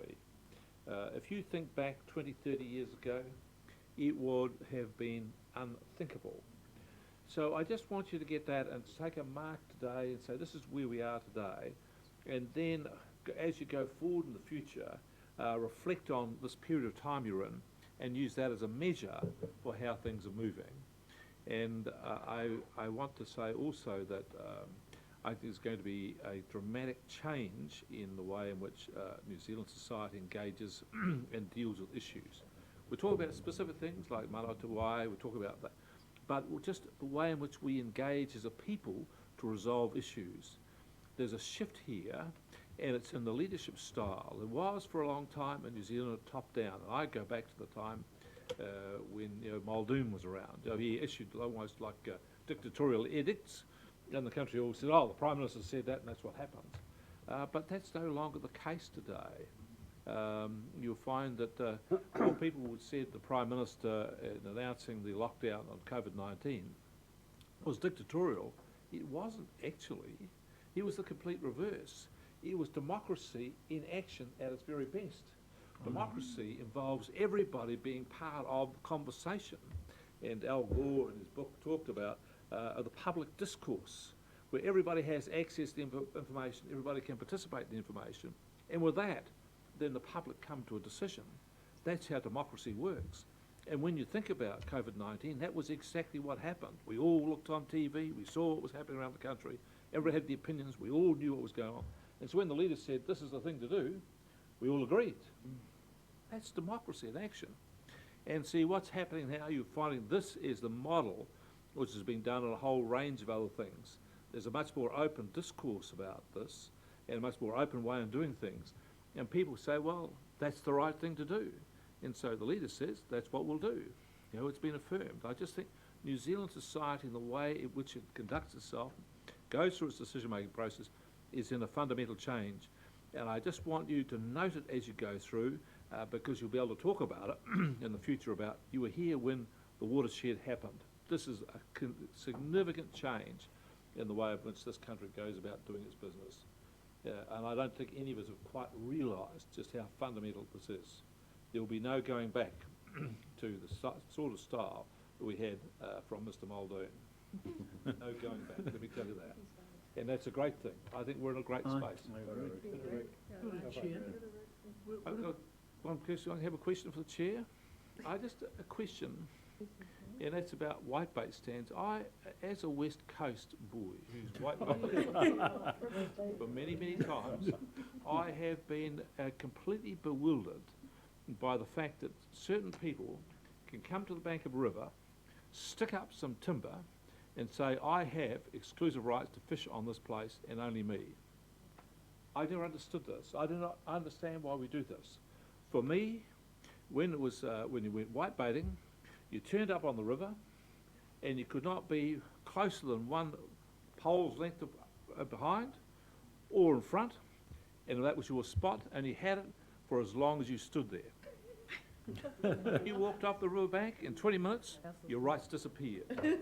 You're either fishing or you weren't. And no one had predetermined rights to do that. That's as I understand it. And I don't understand why we have this here the way we do. I don't get. Someone's going to have to explain to me why I could go to the river, throw some poles on the ground, nail them all up and say, this is mine exclusively regardless of anybody else. I don't agree with it. Anyway, that's my view. I just think everybody should be able to go to the river. When you've got a net in your hand, you fish. When you walk off, it's available for anybody else to come up. I need to warn you, Rick, don't do that at Prongo. Probably quite right. Find yourself in the river. I understand that rule too. Chair, I've got 3 points I just want to add. I'm wondering if I can do this as a follow-up to our Chief Executive. I think the first point is just to acknowledge Councillor Barker. I'm not surprised that we're in the moment. And if there was anything that was nation building, then we're right on the cusp of it, right now. Aye. So I do acknowledge the point that you have made, and I agree with it. There is no better place to be around this table or to be at a point of decision making, which is actually nation building. So kia ora tātou. My second point is just to give a bit of clarity. James mentioned Ngā Kairapu, which is the Maori special interest group. There are many special interest groups within which council participates. Our sponsor is Nadine Thatcher-Swan, who is the Chief Executive at Gisborne District Council. And we've been greatly supported by Nadine, and it's ourselves here and also Bay of Plenty who are working closely, have done over the last 12 months, to try and push this to see if we can get more money out of central government. And the hui next week is on Tuesday. It's a wānanga, and I'm hopeful that Ian Maxwell, who's sitting at the back there, will accompany me down to represent on behalf of Hawke's Bay Regional Council. The third point is in relation to DIA and Three Waters. There's been long history in regards to this. Many of us will know that it started with what happened just over the other side here, and that we had an opportunity at Hawke's Bay and with our 5 councils across the Matawa Maui to do a review in regards to Three Waters. And that report was submitted into government, and on your behalf there were a number of hui that were held, and I know Mike and myself, Mike went to the Rotorua hui, I went down to the Palmerston hui, which was a progressive advance of Three Waters, particularly by DIA and under Nanaia Mahuta's watch. Now, at each of those hui, and even at the one that was held here in Napier last year, you asked for DIA to come back and to have an audience here in Hawke's Bay.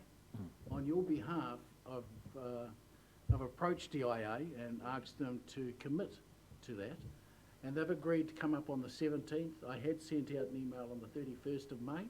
We had to change the date because to have the key decision maker here, which is Director Alan Prangnell, he needs to be in Cabinet on the 18th, and so I've changed the date to the 17th. What I need to know from you, and I sent this out to the chairs of the RPC and also to the Māori Committee, I need to know from you by Friday this week as to whether or not you will be attending that hui. Because otherwise I can't sort out the room size or the catering to look after you.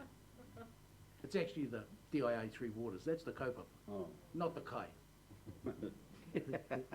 So if I could remind you to RSVP me by this coming Friday at the latest, then we'll sort out the catering and the venue. This will be on the 17th, which is Thursday next week. There's action for Thank you, katoa Chair. for everyone. Thank you for having that we all need to follow up on. Just Thank you. apartheid clarity around it, so this is restricted to the various council standing committees? Well, that's who I sent it out to, and the only reason was because they're the ones who have been involved all the way through this process in the Three Waters discussion, particularly with DIA. Kia ora, thank you. Okay, so if I get someone to move. Happy to move. plans of Second. Mike, seconded by Paula. We're going very fast now. All in favour say aye. Aye. Against? Aye. Carried. Okay, so follow up. So, do you want to leave that off, please, Pierre, since you're the first three? On item 7. Tangata Whenua engagement. Follow-up items, Follow up. Item 7.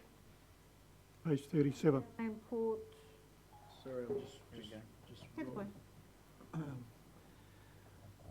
So in regards to item 3, Ripoata Takiwā Taiwhenua representative updates. That one there, I've gone back through the minutes and for the Kotahi plan change, and it involves very much our planning team. And our planning team are committed this week, not next week, but the following week in terms of tank. So they're really tapped out at the moment, and we need to give them time to get through that process before we commit to any organisation around this. That's okay, Chair. Sedmans. Kerry is very much tied up in the tank process this week. What page you on? And then on page 37, Matua, we're up to number 5, James. Follow-ups. Follow-ups. Right, so we've made an inquiry with the New Zealand Geographic Board and we're currently awaiting their advice. The issue that I want to understand is whether there's any problem with the Ngārororo being two watercourses that join together, if you get my understanding. So given that the old bed is now of course the Clive and the new diverted route has become what is known as the Ngārororo, but because they join before they enter the sea, hopefully that whole area can be re-described as the Ngārororo. They have a formal consultative process that they need to go through by law, which is a proposal and what have you. So what I'd like to do is come back to the committee's next meeting, hopefully with some guidance about what that process looks like. But the dialogue with the board has commenced. And also 7, James. What about 6? Just sorry if the spill. Oh, sorry. I just, while he was talking, I was Oh, thinking, sorry. we'll go back with Yeah. So just on the number 6, because a prosecution is being pursued, we're not in a position to report on that one. But at the conclusion of the prosecutorial process, we'd be very happy to report on all the detail of that. It's just a matter before the courts, and we don't want to prejudice that process at all. So hopefully that's understood. With respect to the impacts of HBRC economic planning, this, as I understand it, particularly related to the funding we've had from the Crown through Jobs for Nature, but also the infrastructure reference group projects. Those are being stood up at the moment, and they have social procurement provisions built into them about job creation. What I'd like to do is ask our economic recovery manager to look across all of those projects and provide you with a comprehensive report. Unfortunately, I don't have that for you today, but if we could just leave that on there for the next meeting of the Māori Committee. Once these projects are up and running more, we'll have more to report to you on that. But certainly the objective was job creation, including for Māori as part of these projects. So, And I suppose just to add to that, and I suppose it adds back to previous discussions we had 2 years ago. I think it was the iwi chairs meeting here in Heratanga, and then from the iwi chairs there was a directive, and I think there was an example given by the Auckland District Council around procurement contracts and how they work with Māori. And I suppose just if we're looking at that whole economic development, we're in a positive place for change, as Rick says. And then around that procurement, it'd be good if you're looking at how those contracts, the procurement contracts are allocated, and is there room for Māori? And if we use the Auckland District Council, what they've done in their region, I think that's a great model, because that was the model they used at the iwi chairs forum, to say, hey, this is how we're working with Māori and engage in economic development and employment. And if that was, I don't know, part of the tender process, which I think they've put into the Auckland procurement process, and that would add value, because if we take it another step back as well, and then we go to PGF, because in those projects that were put forward for the PGF proposals, there was KPIs, I think, associated with delivery for Māori. And then we all know that if we look at the current demographic, Māori youth is coming up. If you need, and businesses need to be employing young Māori, if they're going to future-proof themselves, I suppose. And sorry, I missed the last economic hui, but in regards to employment for Māori, what programs, what is the council doing, and to build the capacity, because I know we've got a number of rangatahi going to universities now, and that we're supporting, and then how we can build capacity in developing them into careers within the council, because like you said earlier, there's a lot of mahi, a lot of employment out there. We've got the windmill development, they're looking for 60, 70 people, and we've got a number of projects, building projects underway, but then how do we work with the council to potentially, if we've got young rangatahi wanting to go to university, is the opportunity for them to have an intern project within the council to say, oh, I might want to work for the regional council when I come out, some of that prelim. So it's just looking at a broader base of our capacity, because we're having those discussions with our whānau at the kura, at our marae, and saying, oh, what do you want to do in the future? And if there's something where we can connect with the regional council, I think it adds value. And obviously, I know we always say if it's not measured, it's not managed, then what are the measurements? And I suppose, and I reflect back onto a previous presentation around KPIs from Hawke's Bay Tourism, and they said, they had 2 meetings with Toro, and that met their KPI. So, but it's not really a true KPI because it didn't measure the outcome. So all I'm saying is when we build measures, they need to be tangible. If we look at the matariki that was started, I don't know, about 10 years ago, what has that achieved? And where's that? Because it was obviously a government directive and a council initiative. So just looking at their measures as well. I'm just saying, giving a broad, because KPIs are quite important. It gives you an indication of what's been achieved. And as I said, if it's measured, it's managed, and that gives us a reflection that we've got buy-in that this is actually happening. So it's quite important, that part of work. So through you, Chair, last week the 5 councils in the region released the progressive procurement toolkit that each council will now be using for procurement processes. It was remiss of me not to put on the agenda today, and I'll circulate the toolkit and bring it to the next committee meeting for discussion. But just to be clear, that there are essentially 4 PO that underpin that procurement toolkit, one of which is cultural wellbeing, and that requires, as part of the procurement process, an engagement with mana whenua, with Māori businesses, and I guess a check on the contribution that any procurement makes to outcomes in that space. So that's absolutely there, and there is a framework on which this is built, which has at the absolute top of the framework both the United Nations Declaration on the Rights of Indigenous People and Te Tiriti itself. So that's explicitly in the framework.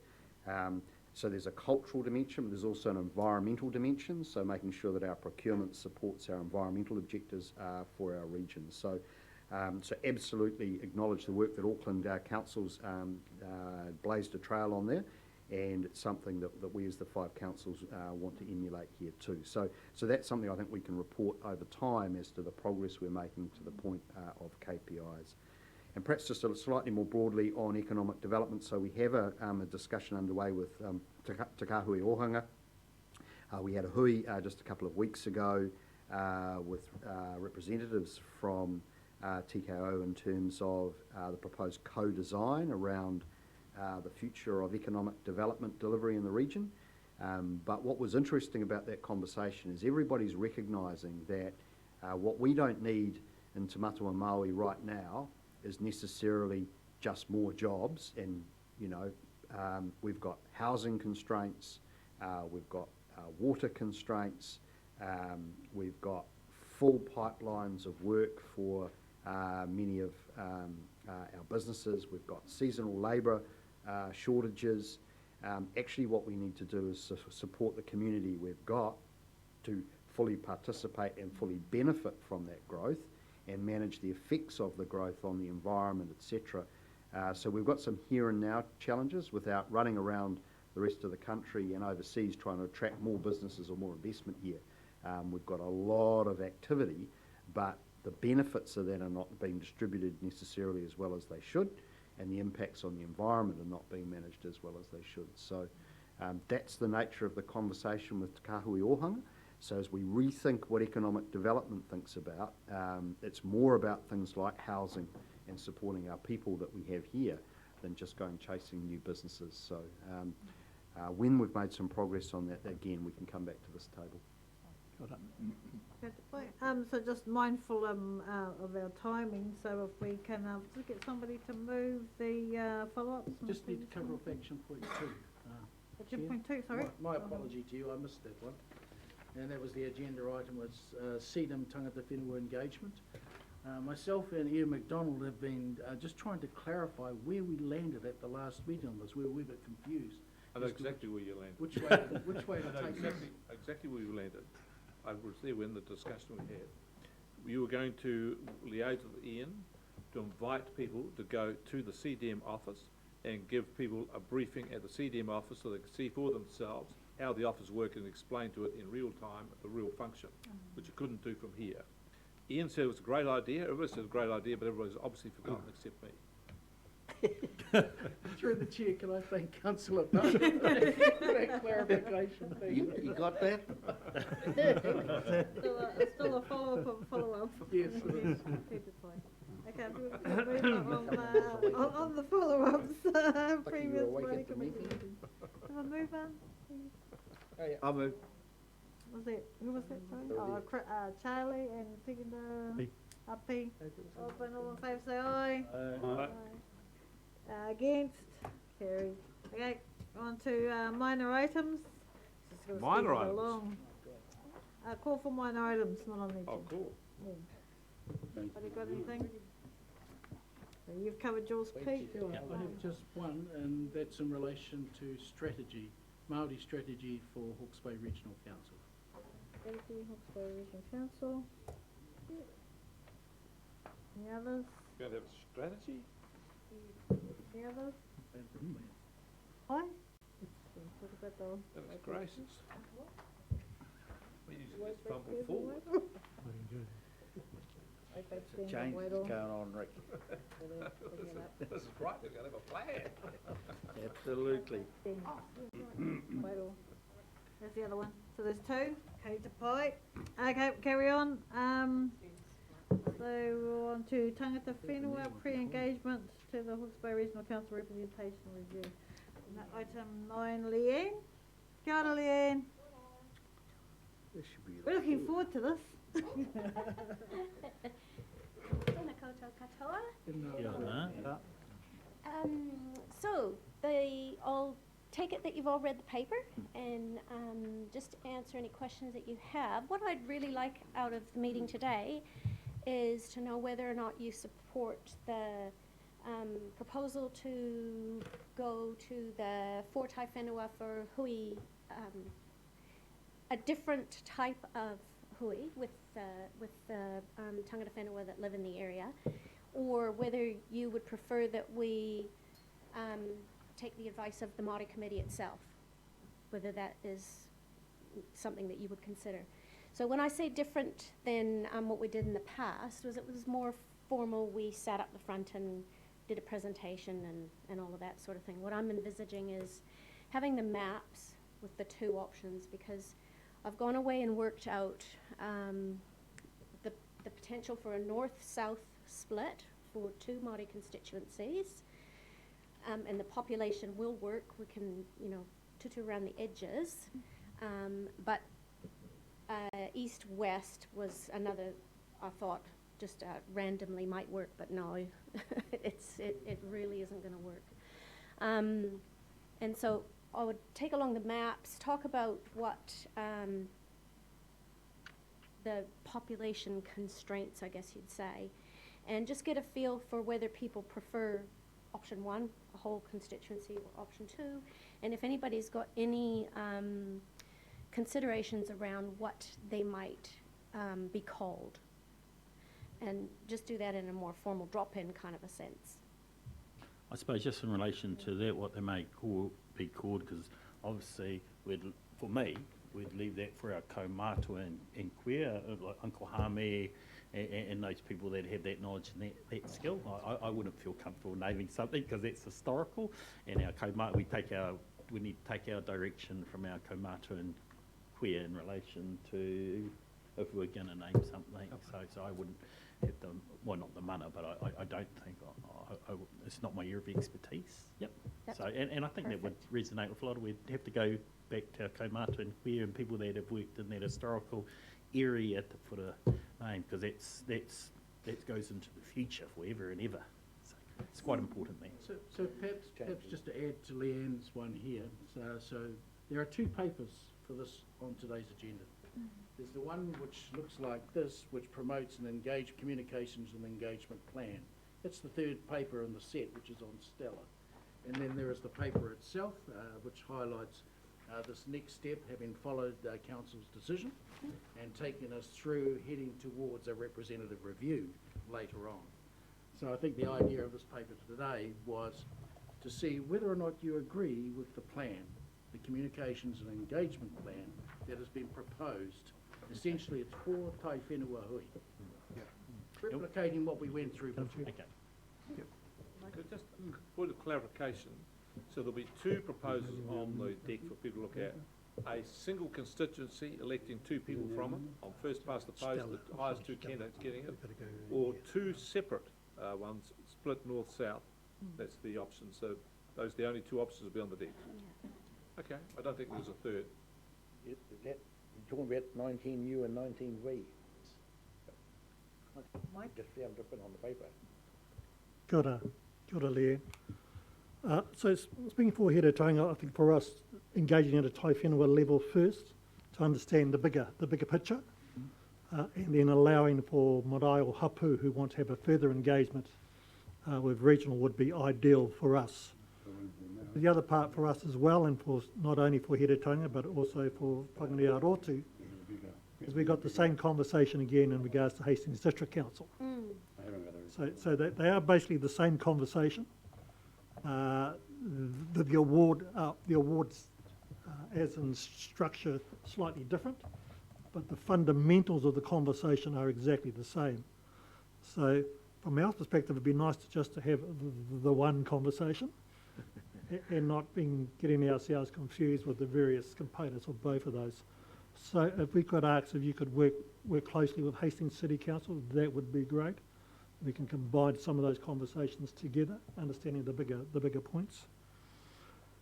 I think the other part to that is understanding the duties and functions of councillors. So you talked about a single constituent. That means that those 2 councillors would be running up and down the whole of the Tamataua Maori, Whenua. I would say to you, the job is big enough as we can see.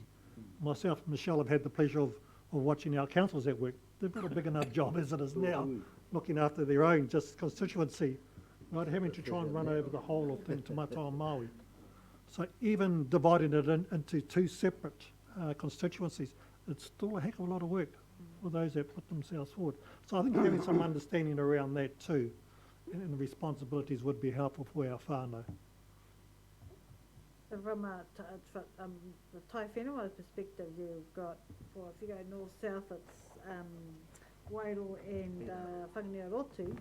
PSG, you've got Tātou, Ngāti Pāhuwera Development Trust, you've got Maungahararu Tangatu, and you've got Mana Maori. So you've 4 PSGs and then you've got Heretaunga Tamati. Heretaunga and Tamati. But then you look at the population as well, but boundary-wise, it seems to be the easiest way to go north-south. And then we have a chance, like I'm speaking for Little Wairau, geographically we use up about 1/3 of the Tamataua Maui, but we have a chance, but if we were the whole of Hawke's Bay, Central Hawke's Bay and Tamati and Wairoa, less chance because the city population outnumber us.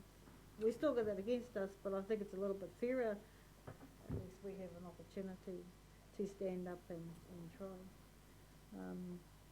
And the boundaries are there. And Boundaries are already there. so and the boundaries, because as an example, we said Napier City Council, because a lot of our marae sit over in Hiratonga, and that's not a Māori boundary. That's obvious, being prescribed years ago, and it doesn't fit within our marae that are in Ahuriri, because the marae in Ahuriri, but then next week you're in Hiratonga, so it's just looking at that landscape and then how it's all going to be put into action, because if you went on that model, it wouldn't fit within Māori's model, because it's so a little bit of work to be done. I think, Michelle, to the table, that old Pakatauki, the hara taku toa e tō takitahi, our strength is not in one. And really taku toa e takitini, and our strength is in many. So I think what we're hearing here was having all our committee included and inclusive in this. Just don't hold it to the one or different regions, Ka kōrero tahi nei tātou. We need to be talking as one unit, not Wairoa doing this, we're doing ours, and putting a name to that, We have to, all those Taiwhenua, so if you cluster as one, then maybe you'll find a mea he ingoa ki whakatautoa to it all. So that will acknowledge that, a name that will acknowledge the gathering of that bit specific. This is just as simple as I can put it. Can I just ask a question, please, Leanne? The document in front of us talks about to meet the statutory timeframe, proposed council timelines are provided in the following table. But then at various intervals you talk about a 19U, a 19V, 19L, 19M, 19N. What is 19? That is the section of the Local Electoral Act that guides the... So how many sub-clauses are there? this whole... It goes into double letters after the number. You go to alphas, like capitals, and then to small ones, and then small ones. Numbers probably in A, B's and C's. Yeah. So there is a lot of legislation behind it, but I think the basic things that we need to take account of are the population split, so the plus or minus 10%, so that neither, if it's split into two, neither representative has a disproportionate number of people that they're representing. The other is with the boundaries, we just have to be mindful that we can't split mesh blocks, which are the smallest measure of population that we've got, and we need to, as closely as possible, fit in with the TLA So as an ward. example of a mesh block? Okay, what? The mesh It's block is a- what it's- the stats use. It's approximately 100 to 150 people, and they go there and they have a group of no more than approximately under 200 people, and they have that as a group. And then they have all the analysis they come for that. So they then use those blocks to make up how to do all the analysis when it's coming to schools. If you want to know what the decile rating the school is, then they've got all the stats. I just want to know what that was. Yeah, but a mesh block, so what's what the stats use. So that, She's about to use a map. yeah. So this isn't at the mesh block level. This is at basically the constituency level and the regional level. So within within the constituency boundaries, there'll be a number of mesh blocks, and like Rick was saying, that it's split up according to how many houses or how many, Are you talking about like a how many geographical people are location? in Yeah. a geographical area. Yeah. How the hell do you break that down into layman's terms?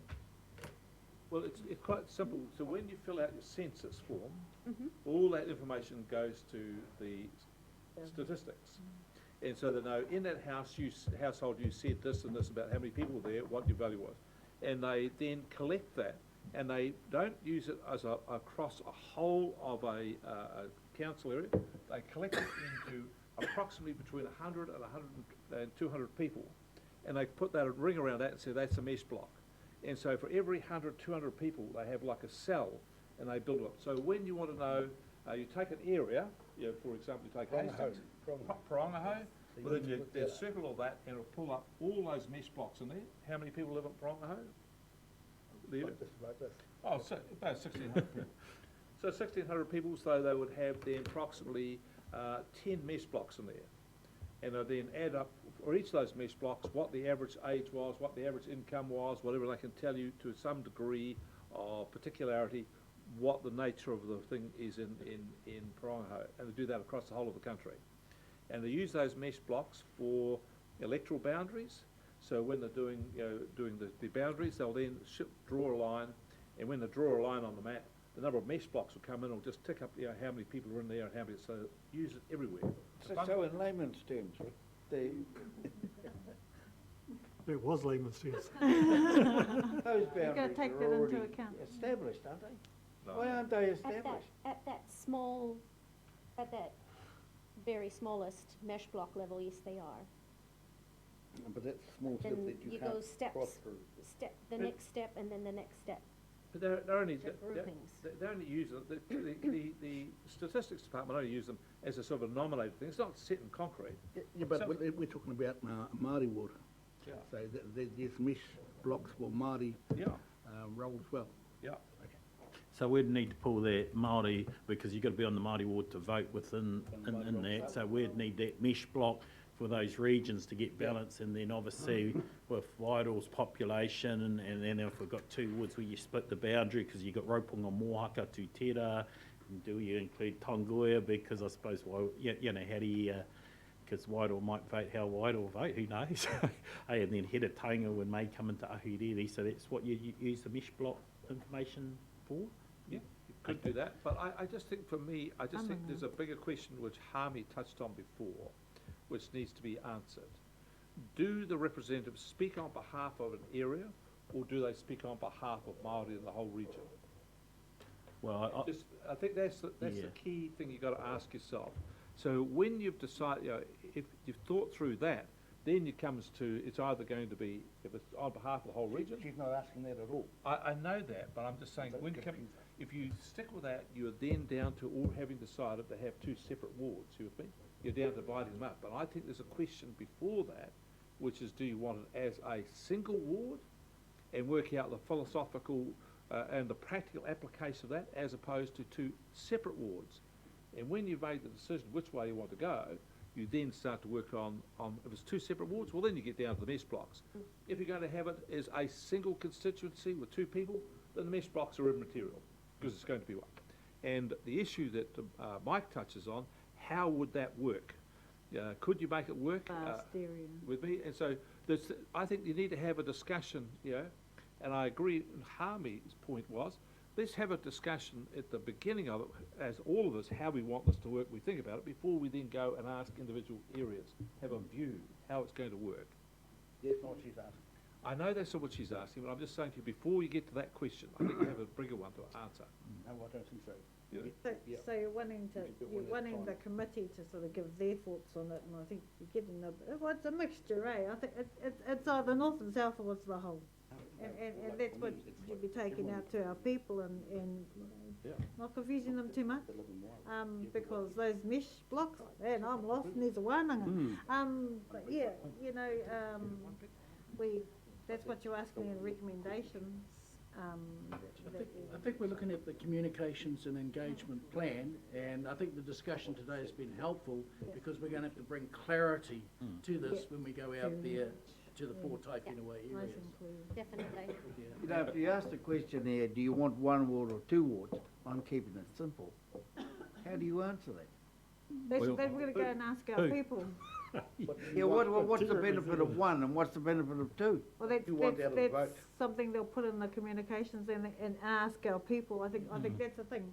It's either one or the other, but it needs to go out. And I support, just for the Taiwhenua, Wairo Taiwhenua, please, Piri, because the trust board was upstairs and the old people, for half of them, and definitely every Taiwhenua. So when it's so simple. I was just mindful of the time too, lunch is soon, I know, we're a bit behind, and the LiDAR tools, Sure. development co-op needs to be. So the other part to this is that this all leads into submissions. Tika? So there's a submission around that actually follows all this as well as part of this overall consultation. Yeah, so it's not just us having a meeting, whānau. There's submissions that actually follow all this. That's about being informed, that's like wānanga. So just to And if I remember correctly, it's not just limited to us as well, is it? It's to the whole community. Exactly. But I do think, sorry to intervene again, but I do think Paul's question needs some answers. So what are the benefits of one? But it's What not are for the us to benefits- answer, Rick. Oh, that's exactly right. It's not for us to answer. We've got to get it out there. That's the question. And that that's the I- question that's been asked. How do we get it out there? That was my reply. So the answer is Taiwhenua. We say agree with Taiwhenua that. first, and then let's see where we go from there. So I think, just through the chair, so the dates are in both papers, so we're running to a fairly back-to-back process to ensure that a representative review goes through, and the submission period, or the calling for submissions between, well, the whole of September, from 1 September through to 1 October. So the four hui that we're looking to run here will need to be run before the 28th of June. Or we can, Before the 12th of yeah. July.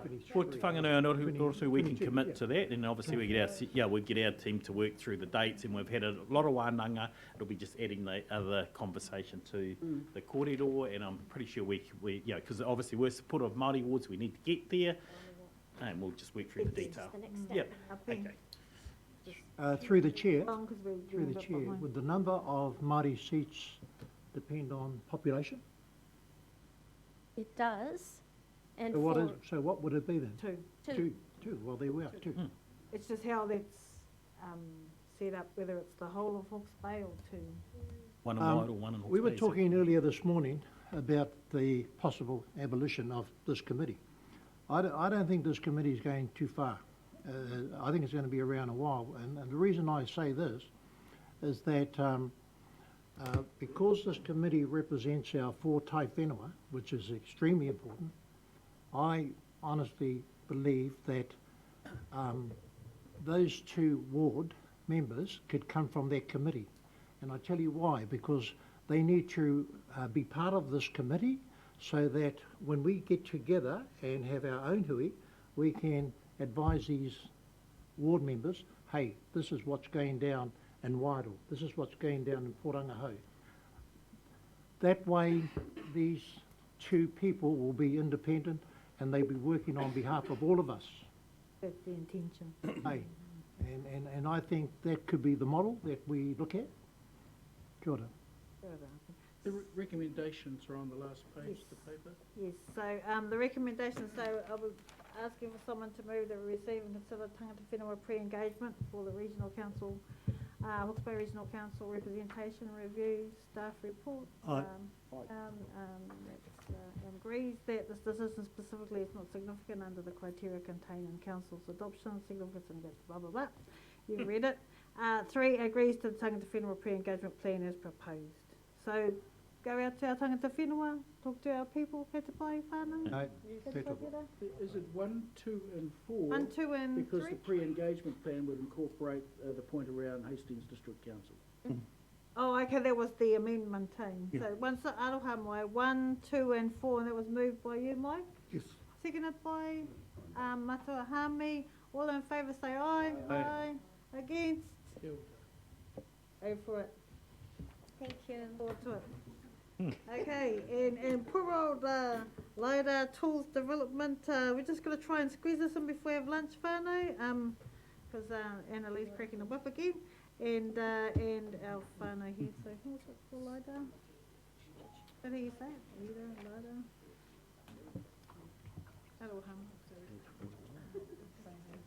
Dr. Barry Lynch. Kia ora. Kia ora koutou. Tēnā koe, mate. Kia ora. All yours. I'll try and go as quick as I can so you can go and get some pie. Very.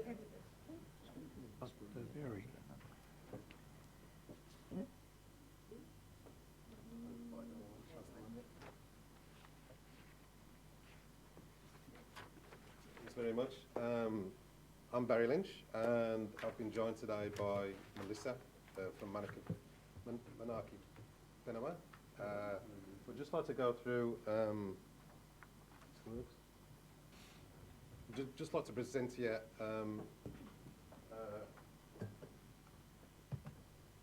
we now have LiDAR, which has been a long time in coming to us, and we'd just like to include you and ask for your advice and input as to how we proceed with this. Well, to me, it's a great tool. I'd just like to go through the presentation. I'll go through the background of LiDAR, so how we've got where we are at the moment. Just a quick overview of what LiDAR is, and the actual LiDAR tools project itself, and then any thoughts you may have at the end of that.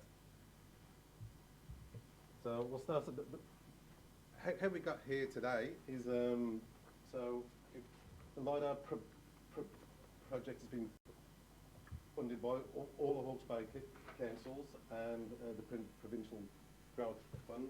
It's taken 120 hours of flying, over 20,000 kilometres of flight lines. This is how we've collected the data as 80 billion individual measurements. Each one of these 80 billion points has got 3 sets of numbers with it, which gives us a really accurate portrayal of the surface of Hawke's Bay. The first time we've ever been able to do this. These lines you can see going up and down here, the dark green areas have been taken in slightly higher detail than the lighter green areas, but it's all really remarkable stuff. It's a real step forward in the way we observe our region. This is just a quick graphic of how we actually collect LiDAR. A plane flies over, it shoots out a laser thousands of times a second. It gets a reflection back from that laser, and that gives you a really accurate impression of the land. Just to show you what LiDAR can do and what we've had in the past and what we have now. This is the best view that we have of our land at the moment. This is an 8-metre DEM. DEM stands for Digital Elevation Model, and this is just a visual view. This is the best visual view we have from the air. And you can see it's quite, that's quite blurred. This is quite good, but it's obviously obscured by vegetation. You can't get a real good understanding of the way the land lies underneath it. So I'd just like to go and now compare the 8-metre DEM with what we have now. This is exactly the same area. So you can see it's a huge leap forward in the amount of detail we have. It's something that we've been looking for years, and it's taken several years to get to this stage. And then I'll just compare the LiDAR now with the vegetated area, and you can see here all that. That's a good image. It's a nice clear image, but you can see we can strip up all the vegetation there. We can see what's happening underneath. You can even see on here. We can see things like fault lines. You can see a fault line going up there. You can see the scars underneath the forested area, and it's really is a step forward. This is something else you can do with LiDAR. So it's not just looking down. You can also make a 3D image from it. You can see these red things here are buildings.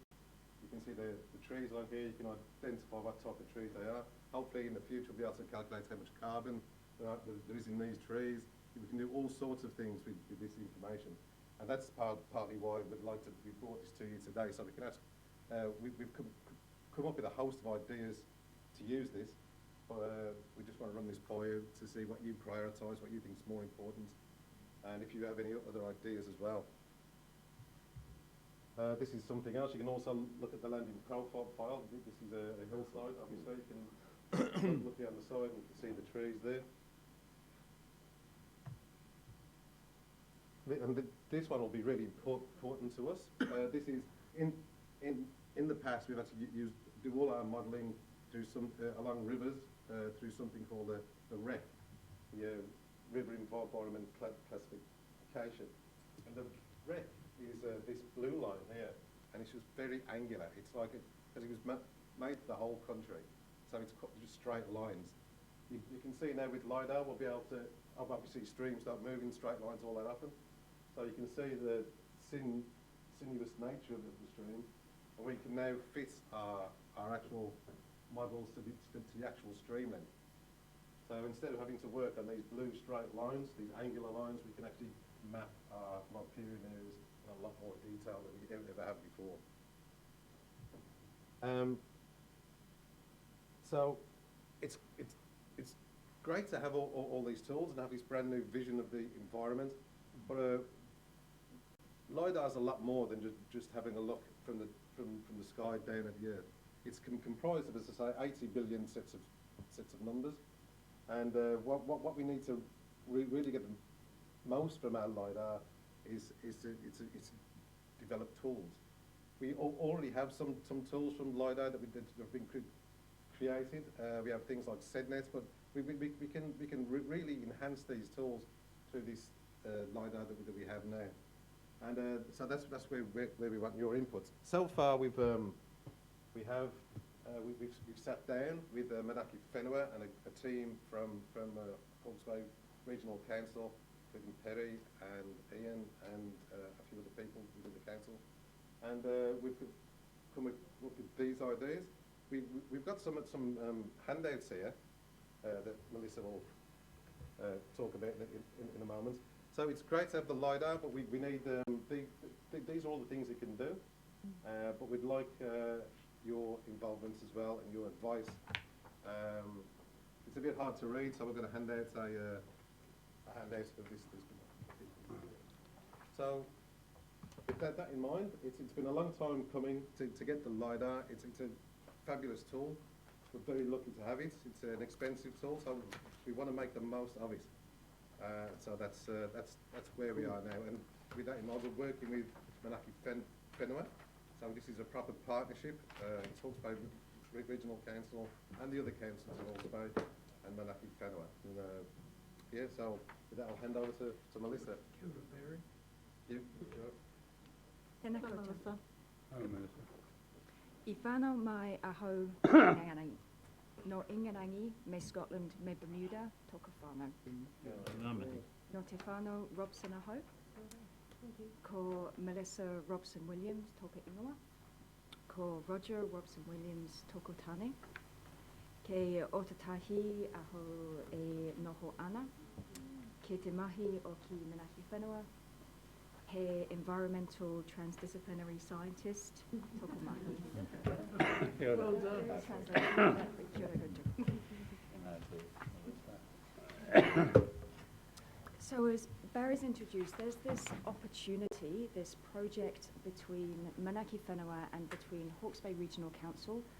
Both have contributed or are going to contribute a substantial sum of money to get together to pool our kind of resources to really make use of this extraordinary technology, this extraordinary kind of data that we've got from LiDAR.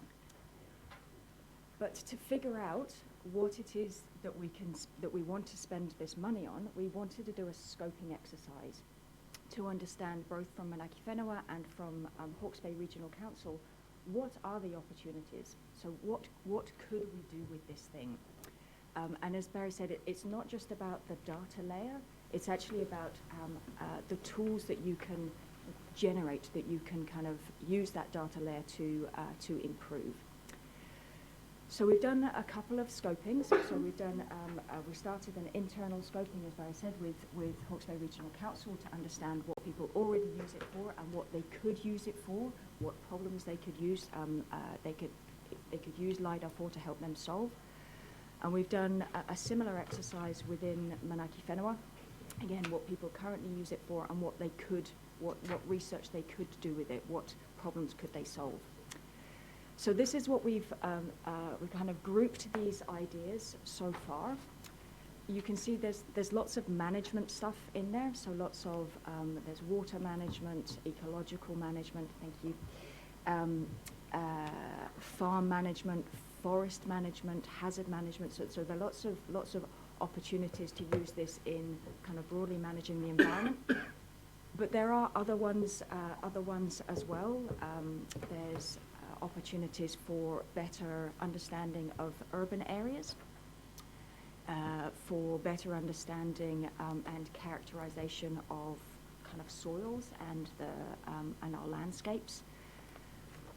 better documentation of sites of cultural significance, and also things like communication. I mean, looking at some of those images, it's kind of a fantastic communication tool.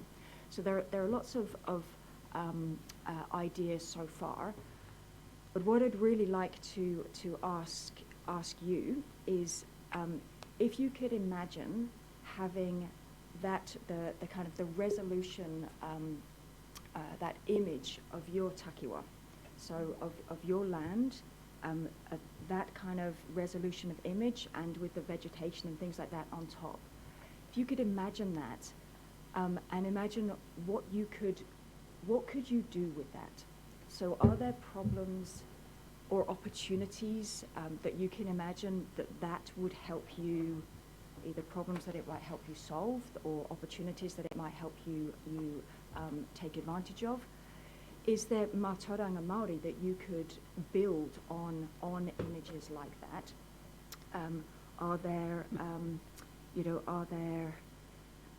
What might that information help you do?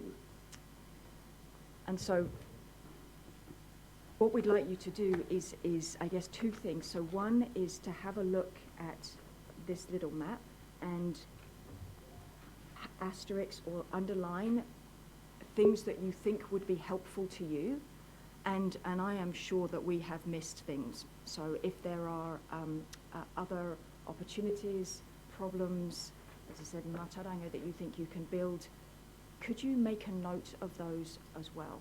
And so what this will help us do, we'll have the richest possible scoping from which then we'll kind of prioritise and derive the projects. So is that an okay thing to do, to ask people to just spend a couple of minutes now? And I appreciate that people might want to take this away as well and add to it, and that's fine. We have the capacity to do that. But is that okay to ask people to do that now?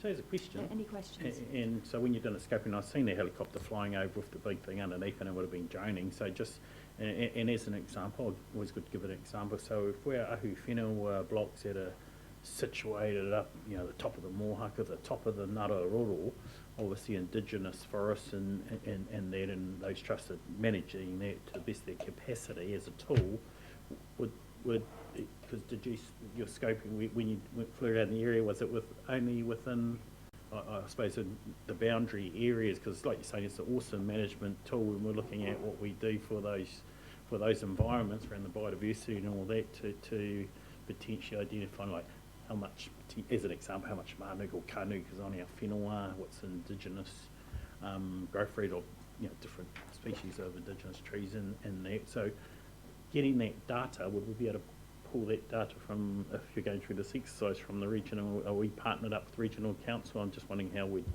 access information and be able to use the tool. Such a great question, and it's one of the things that we want to understand. Where, if that's a priority, that we have kind of easy to access maps and things like that will be available to the regional council. Let's note that down, because that will be a kind of a priority. So if that's important, to have things like vegetation maps or kind of soil maps or things like that at a particular scale, absolutely write that down. Because we just bought a drone. Yep. To try and capture some of the information. As in you've just bought a drone? Yeah. Oh, wow, okay. Hey, no one knows how to operate it yet for someone. But anyway, just gathering that data, that information, and then we're talking about water quality, we're talking about all these environmental projects we're doing them right now, but we haven't got the data to make informed decisions. So all I'm saying is, I know some of our ahu whenua trusts would be keen to be a partner with this project, because it's our long-term vision about protecting our ngāhere and putting in those packages. That would be great. That's ideal for us. We've already flown everywhere, so everywhere's flown. All covered. It's all covered. The whole region's covered. So the urban areas are already, because what happens, we have to fly it, and then all these 80 billion points, they have to be processed. So that takes another step. But it's already flown. It's almost already processed as well. So we've got all the urban areas. That's all done, processed, ready to go. The rural areas, that should be done in another, I think it's another month. So then we'll have the basic map that, The data. like, the pictures that you've already seen up there. We'll have that for the whole region, but it's how we then we trying to squeeze the most out of that all that stuff, and I think it's really exciting time now. We're just at the beginning of it all, so we'll have all those images, and you're welcome to all of those. They'll be available to everybody, to the public, to everyone. And as an example, we've got the Moahaka draft plan change up in Tūwharetoa next week with the Regional Council, and obviously all our ahu whenua, our PSG, all that's along the awa. Yep. Obviously this information would, be very important in the kōrero to say, hey, here's the model to map that area, because they all impact on the awa. And so we're talking about a strategy with Regional Council, but then if you've got an indication of practice and what's on the ground through this information, mostly won't be ready for next week. I don't know, you might be able to pop that out, but I'll try, I'll have a look. that would be really informative, because you've got those organisations making decisions on the awa and the draft plan change. Yeah. But some of those individuals have mostly never been on the whenua, so they're making a decision and they just don't have the information. That's what I'm saying. All the So that would information help. in detail, yeah. Coming to that's a executive, great tool, I think, yeah. I love that. Yeah. I'd love a picture of our area Oh, for sure. in that strip form. Yeah, it's all there. It's all there. But mate, How do we access it? Pardon me. How do we access it? We're just finalising the processing now, and then it'll be available through us one day, because it's a huge data set. So it's quite. We're not quite sure how we're going to present it to the public, because it's all public information. So but if you request an area from us, we will be able to supply you with that information. But Talk to you today. Just one more question, Whānau, because we're going to 12:20. And it's Charlie, but perhaps a suggestion that we put our comments on here and hand them to you, just so we can use that for later. How timely is your information? Is it going to run out of timeliness, or is this data you expect us to keep looking at it forever? No. Well, ideally, I mean, I don't want to put words in the council's mouth here, but ideally, these things should be repeated to get the full benefit to see change. But it's really valuable on its own, because it's a picture of the land, and it doesn't. I mean, there are some things on the land that change quite rapidly, but a lot of the land will stay there, and it doesn't change all that quickly. Yeah, but a lot of the coastal area does. Oh yeah, it does. I mean, some areas will. Yeah. I mean, ideally, you would have this done again in about 3 to 5 years. Okay. I can see it being a great tool for Wairoa region with our highly rateable lands. Even with when we met last night with the Matangido Reserves Board, looking at the Rangihaua Waihitapu there and all the overlays with the sites of significance and everything. People shouldn't be making mistakes that they're doing at the moment if we have all the information there. And I think it's a fantastic tool. Just to mitigate, because you basically said, let us know what you want, and I'm just thinking about how inundated you're going to be with requests. And so I'm just wondering whether we're envisaging an open source type application that allows people to come in and actually navigate the information themselves. Is that something that we're envisaging? Yes, it is. Yeah, that's the end point. I'm just thinking if there's something of an emergency nature, for now, maybe we could muster something up. But in a few weeks' time, we're hoping to have it all open source. People can access it themselves. Yeah, that's wow. But there might be other things, so you've got the pictures themselves, but there are other applications, for example, around identification of archaeological sites that you can't actually see, sites that you can't see because they're now covered in a cloak of a forest.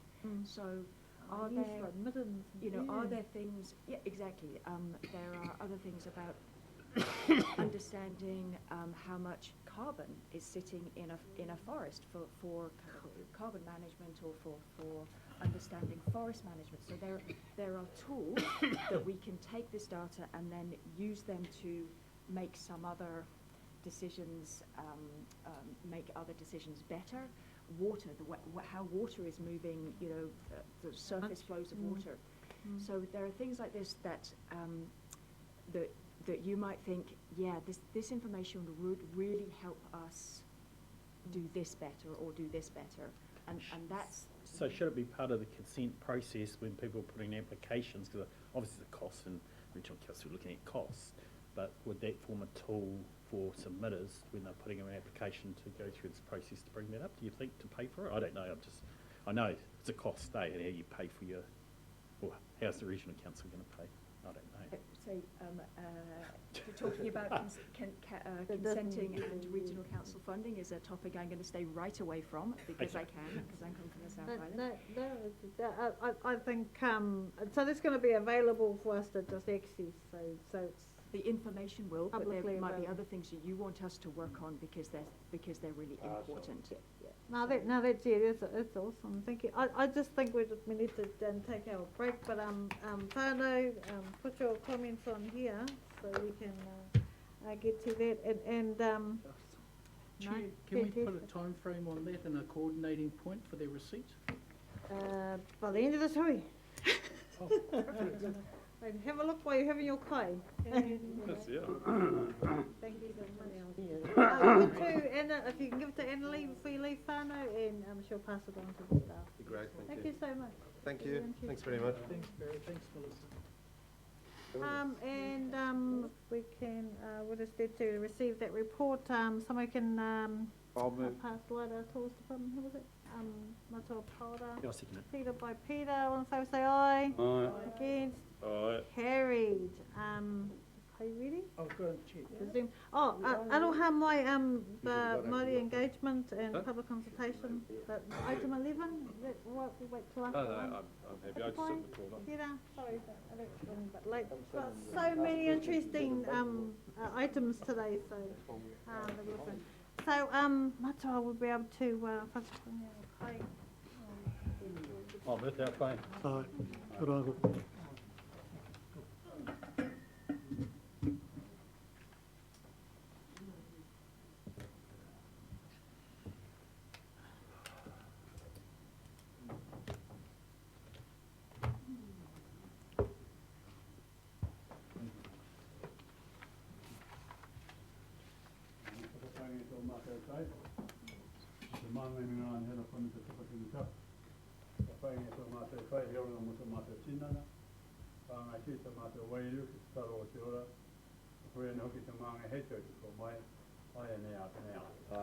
Thank you.